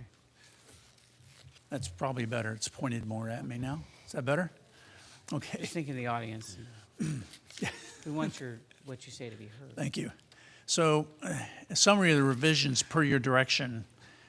We established the minimum shopping center size being 50,000 square feet, so those below that threshold would not be eligible for a kiosk. Revised the maximum number of kiosks to be calculated at 1 kiosk per 15,000 square feet. And we clarified that the building area is calculated by the commercial gross building area only. If there were residential, for example, as part of a mixed use, that did not count. We stipulate now that the number of allowable kiosks shall be reduced if the building area is reduced, if it would prompt that in terms of the threshold. It allows now for dynamic displays, a video type display, and requires a development agreement if you were to accomplish any revenue sharing. So now looking at the 50,000 square foot threshold, these are the centers in the city that would be of that size or greater, and the number of kiosks that you could conceivably have at each of those given their size and the 1 kiosk per 15,000 square feet.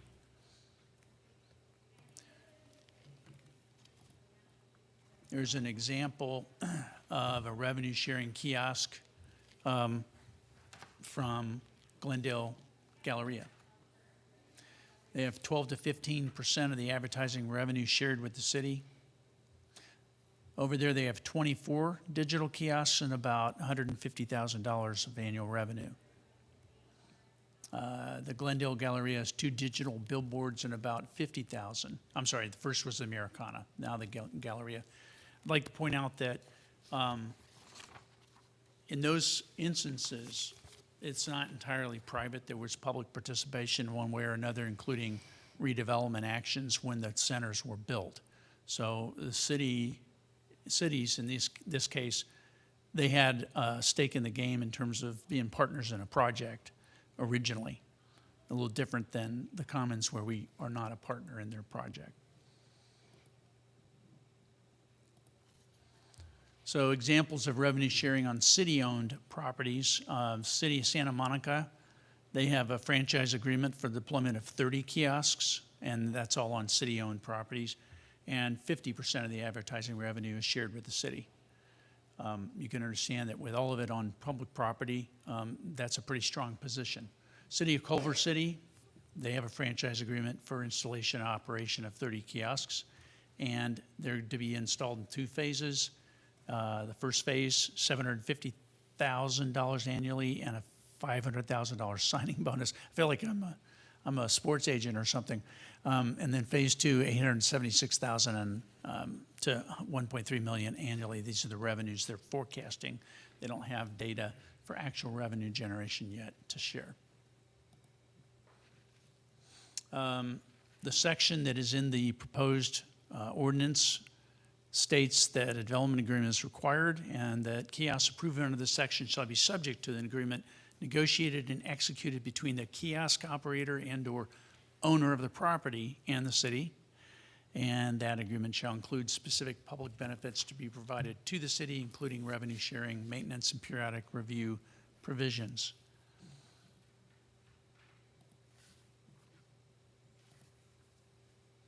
So the ordinance before you, which is renumbered because we're in a new year since we had this before you before, it's now 2025-411.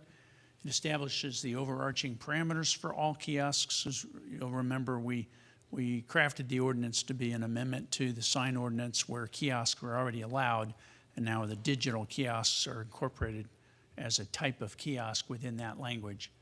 It includes clear and specific language to allow a digital kiosk with security cameras in commercial shopping centers of at least 50,000 square feet.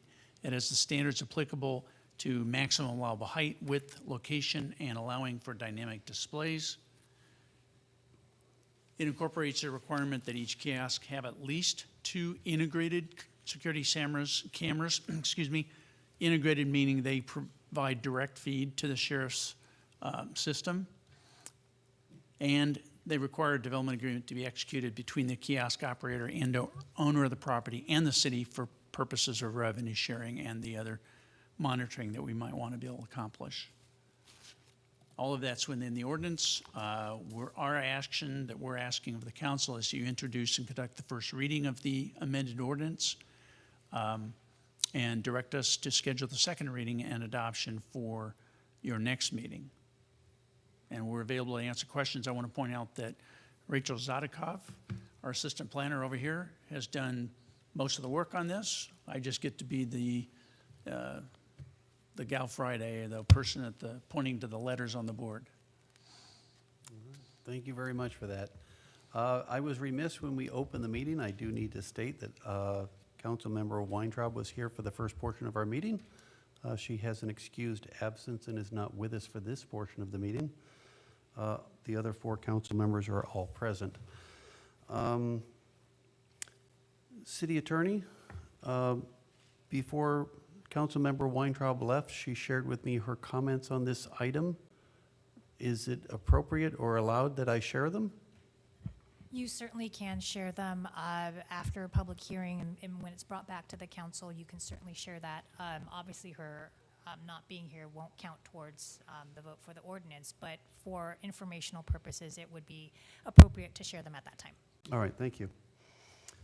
With that, I'll go to my council members. Do we have any questions? I'll start with Councilmember Bazagian. I had a question about the slide regarding the number of kiosks per square foot. I had 2 questions. First of all, is there a limit on the number of digital versus non-digital? So could they all be digital then? Yes. Okay, so I mean, I guess looking at those numbers, I don't know how other people feel, but I think it's a little high in terms of, you know, would I want 14 digital kiosks at the Commons? You know, probably not. I think that would make it change the whole character of what the Commons is and the rustic nature of it. These other ones, the same thing. They're scaled down, but they're smaller.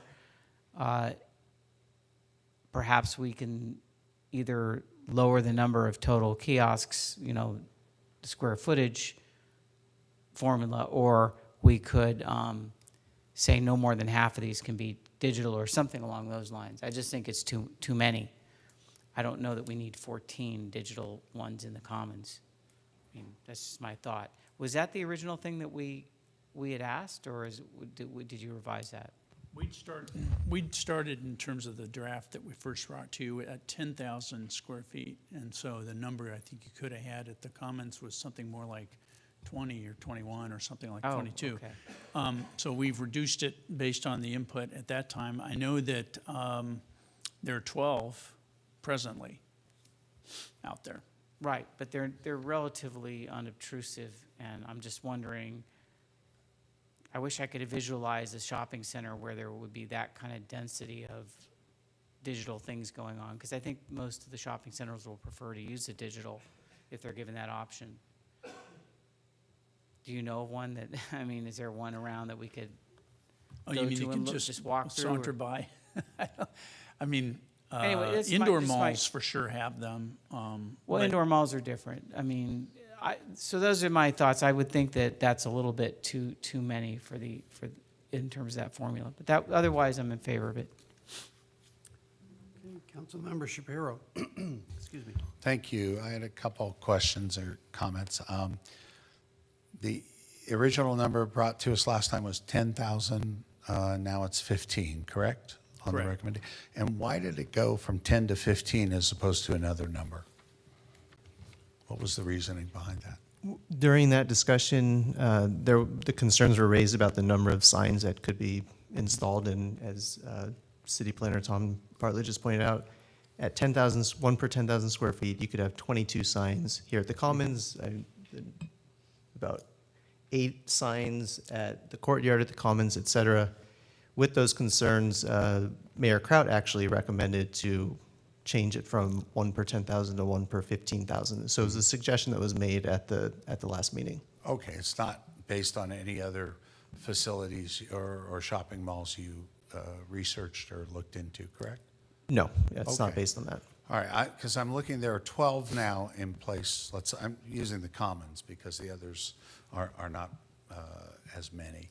And then there, new development going to be built will have a whole nother area inside sidewalk and inside shopping areas, correct? Correct. Which will be opposite of the area of the 12 that are currently in place? Correct. And do you know how big that area is going to be? I assume you know better than I do. Roughly building square footage, I'm going to say around 20,000 to 24,000 square feet. Okay, and so you're saying, based on this, you're saying 2 kiosks for that whole area would be sufficient? Well, we're not saying. I mean, the that- recommendation here. That this would allow for 2 more signs. Right. Than what they currently have. Okay. I guess I'm going a little bit the opposite of what the discussion is, and maybe my colleagues are thinking, is that it shouldn't be limited going from 10 to 15. There might be a middle ground for that number, whether it's 12.5 or 13,000 or something, depending on what the situation is. And it wouldn't allow for that many more in the other shopping centers as well, if I'm correct. And then the other comment I had was, in reading this letter we all got about the Americana, the Glendale property, and you brought it up, that it's there's public agencies and public involvement and public right-of-ways and a park, I believe, that can be viewed from these. So it isn't just private property. And that goes to the financial aspect of it.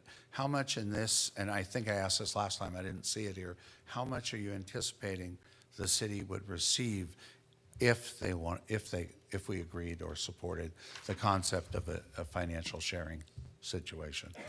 Well, yeah, I'll tackle that with the very large caveat that I'm not in the industry of digital marketing, and so Nor I am can't I. tell you what all the assumptions go into it. However, we did look at the data that we have available to us, which is how much revenue goes to the city of Glendale for the Americana, which according to their latest report was $150,000 per year. We know that they have 24 digital kiosks. So if you divide that by the number of kiosks, the 150,000, that comes out to about $6,000 a year per kiosk. Mm-hmm. We also know that the Americana has significantly more foot traffic than any of the shopping centers here in Calabasas. As an example, the Americana has roughly 8 million visitors per year, whereas the Commons has about 4 million per year.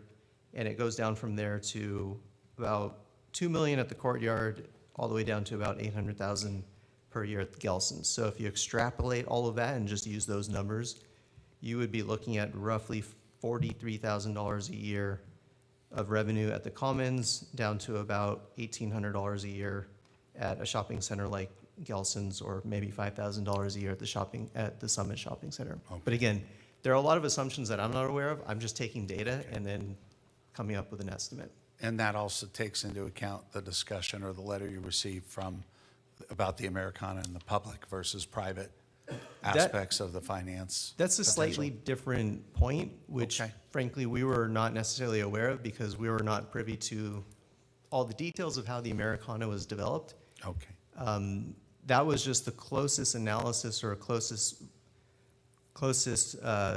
example that we could find of some sort of partnership or an agreement between the city and a private property owner. But as we've learned from that correspondence, it's not 100% private property. There is some public property involved. All right. Thank you for all your hard work. I'll make my comment briefer and say I would support 13,000 square feet as opposed to 15, and I have no desire or strong interest in the city entering into financial agreements on these. Thank you. Okay, Councilmember Albrecht. Thank you.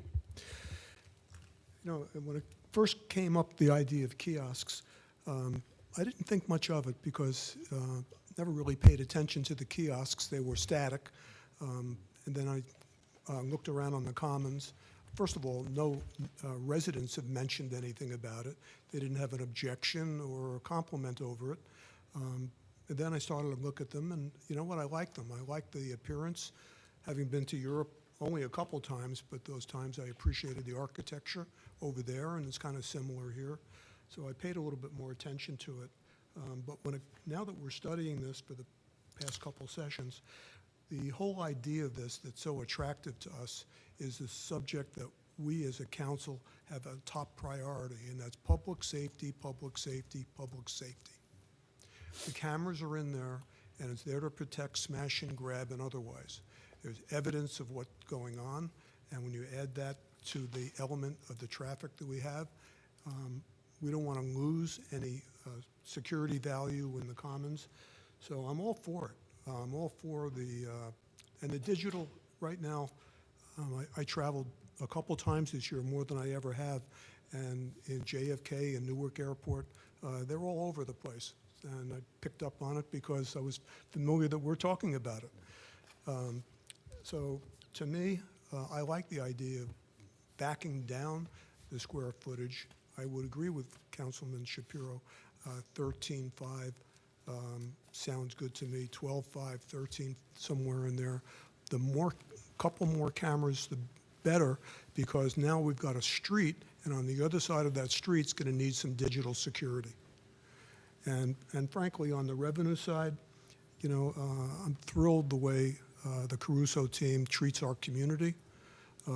They go to every length to make themselves present during our holidays and otherwise, appearances. I'm not interested in any revenue sharing on them.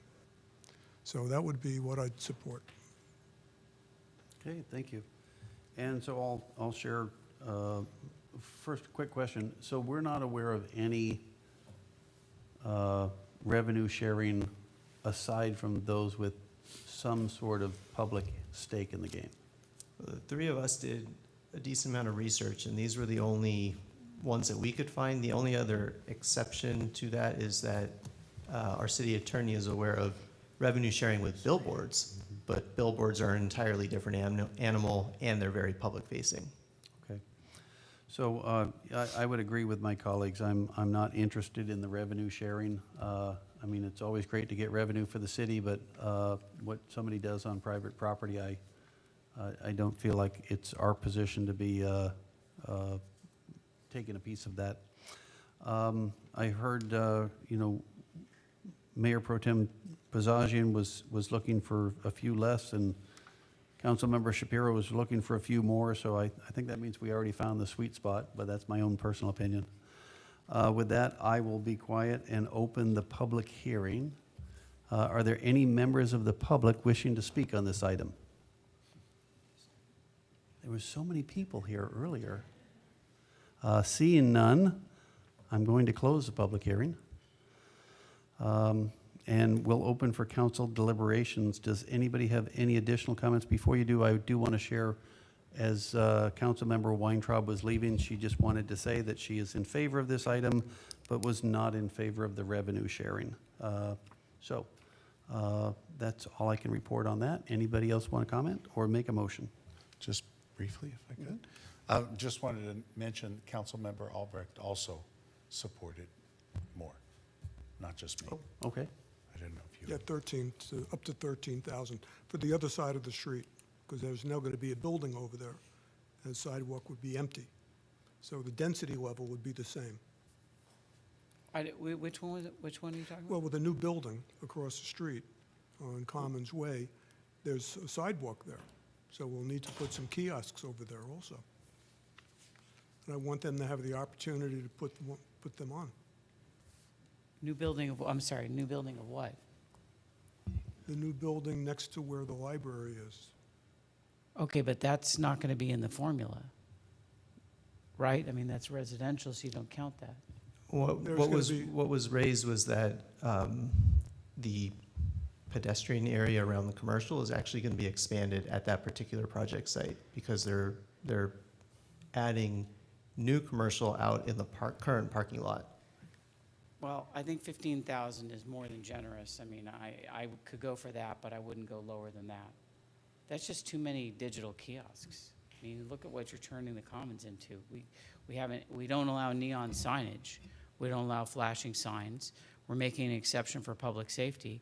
But how many was it in the Commons? 14? So right now they have 12 kiosks, and with the proposed ordinance as it's currently drafted, the Commons would be allowed 14. There are also 4 other shopping centers, so I could rattle those off as I mean, well. that's just an example. They already, under this new formula, they'd be allowed more than what they already have. Yeah.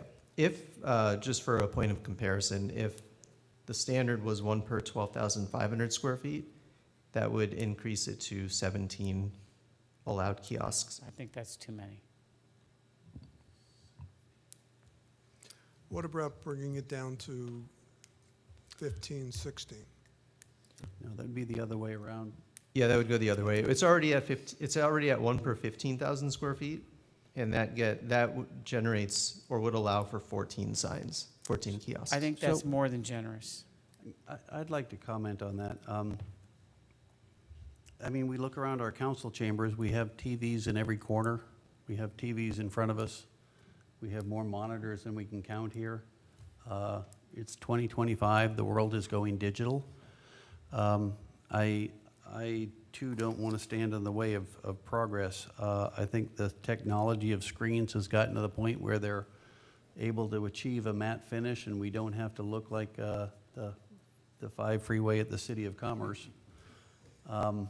So I'm okay with the increased density, getting to 1 per 13. Well, but you're comparing an indoor to an outdoor facility that's facing the public. I mean, I don't think anybody is going to come in here and say that there are too many cameras or anything. This is an indoor facility. Yeah, and I don't want to compare the light levels here. I'm just saying that the world is moving towards digital everything. That's how we provide our media these days. And I think we've seen enough good examples of digital media done right in the other shopping centers that have been presented to us. And again, we're talking about a few more signs, a few less signs. I'm just hearing what the fellow council members have said, 1 per 13. I think that's a reasonable number. I would be in favor of that. If somebody wants to make a motion? I'll make that motion. I'll second. And what about the revenue sharing? I had said, I guess part of the motion would be no revenue sharing then, would be the second part of that. Well, they just leave it out. So there's just nothing.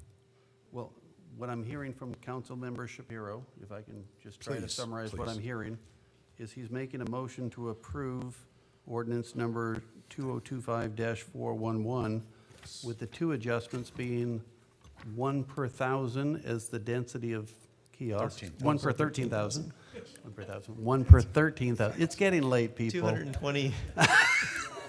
1 per 13,000 for the density and eliminating any requirement in ordinance 2025 for revenue sharing. Is that correct? That is stated perfectly. Okay, and just for the record, the ordinance is an ordinance of the City Council of the City of Calabasas, California, amending section 17.30.050, sign permits, section 17.30.080, on-site sign regulations, and section 17.90.020, S, definitions of specialized terms and phrases, and adding section 17.30.065, kiosks, to Title 17, Land Use and Development of the Calabasas Municipal Code with those amendments.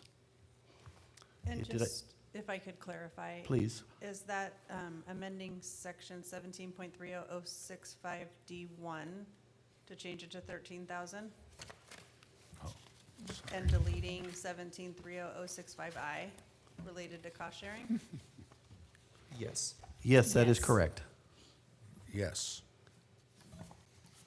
All right, so I have a motion by Councilmember Shapiro, a second by Councilmember Albrecht. Any further discussion? All those in favor? Aye. All those opposed? Nay, for the reasons stated. Thank you. Motion carries 3-1.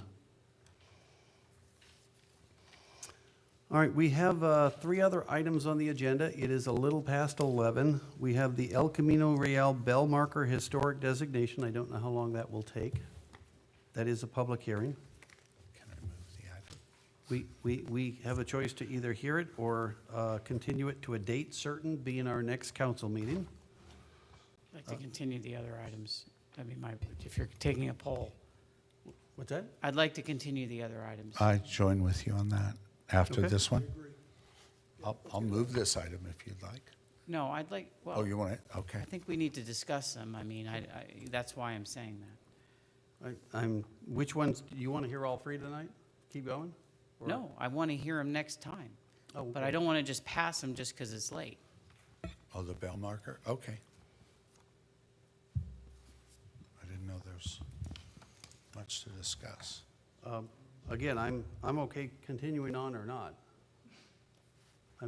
Well, if we continue on, I'm going to have questions about some of the items, so it's going to take time. It's not Okay. just going to be Okay. a motion to approve. All right, Okay. so we think the bell marker will take some time. I don't know what you guys have. I have some Okay. questions. All right, should we continue these to another meeting? I support that, yes. Okay. So what we'd like to do then, I'm going to move that we continue El Camino Real Bell Marker Historic Designation, continued to a date certain, which would be February 26. All those in favor? Aye. Aye. Motion carries. I'd like to suggest that we continue item number 19, goal setting and strategic plan to a date uncertain. All those in favor? Aye. Aye. And for item number 20, at the request of the city I'm sorry, manager. was there a second to that motion? I'll second it. Oh, Thank there you. wasn't. Should we do it all over again? No, you're good. Okay. Seconded by Mayor Pro Tem Councilmember. Pasajian. Thank you.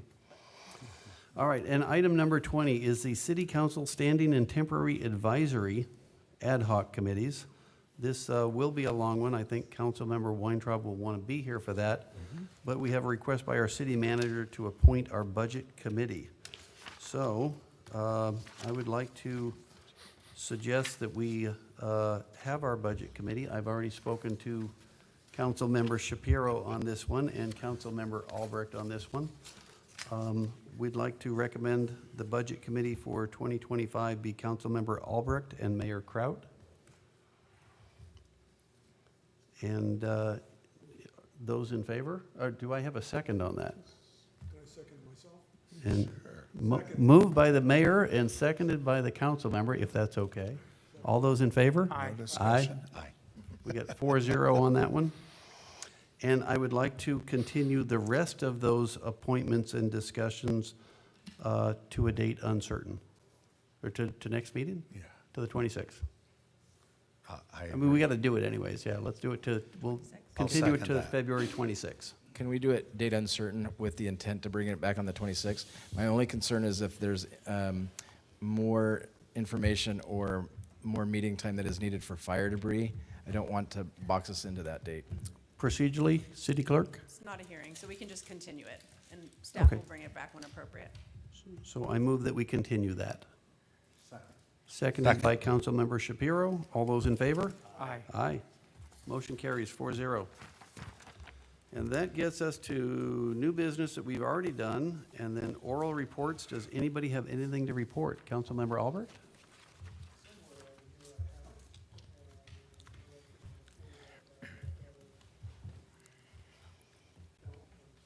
Thank you.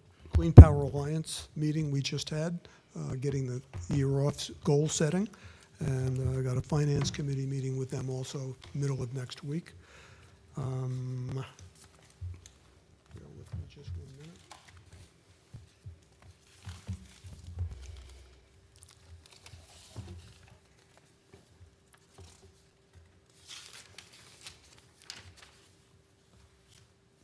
I'm going to leave it at that right now. I'm sorry, hold on, here it is. Okay, Councilmember Shapiro. I'll report out next meeting. Thank you. All right, great. Councilmember Bazagian? Two things. January 30th was our last meeting of the Agora Hills Calabasas Community Center Joint Powers Authority. Now that the city of Calabasas has acquired full ownership and possession of the community center. And next week I'll be attending the statewide League of California Cities State Board of Directors meeting in Rancho Cucamonga. Okay, great. And the only thing I'd like to report tonight is that on January 24th, I attended the Cal Cities committee meeting for the Transportation, Communication, and Public Works in Sacramento, and reported back to our city manager. With that, any city manager, do you have something to report? Mayor, council members, I have one exciting item I want to share with you, and I'm glad our planning staff is still here. They have been diligent in following up on the annexation for the Craftsman's Corner. We have had all other taxing entities approve the agreement and have moved forward, and we are now looking at a date of potentially March 18th, if I have that right, yes, to be on the Board of Supervisors agenda. So we're excited about that. We thank Tom for being so attentive to this and moving this forward. So And someone should be That's great attending news. that. Yeah, do you have a time for that meeting? not yet. Okay, thank you. And if there is nothing else, we can now adjourn to the next regular meeting of the City Council, which will be held on February 26, 2025.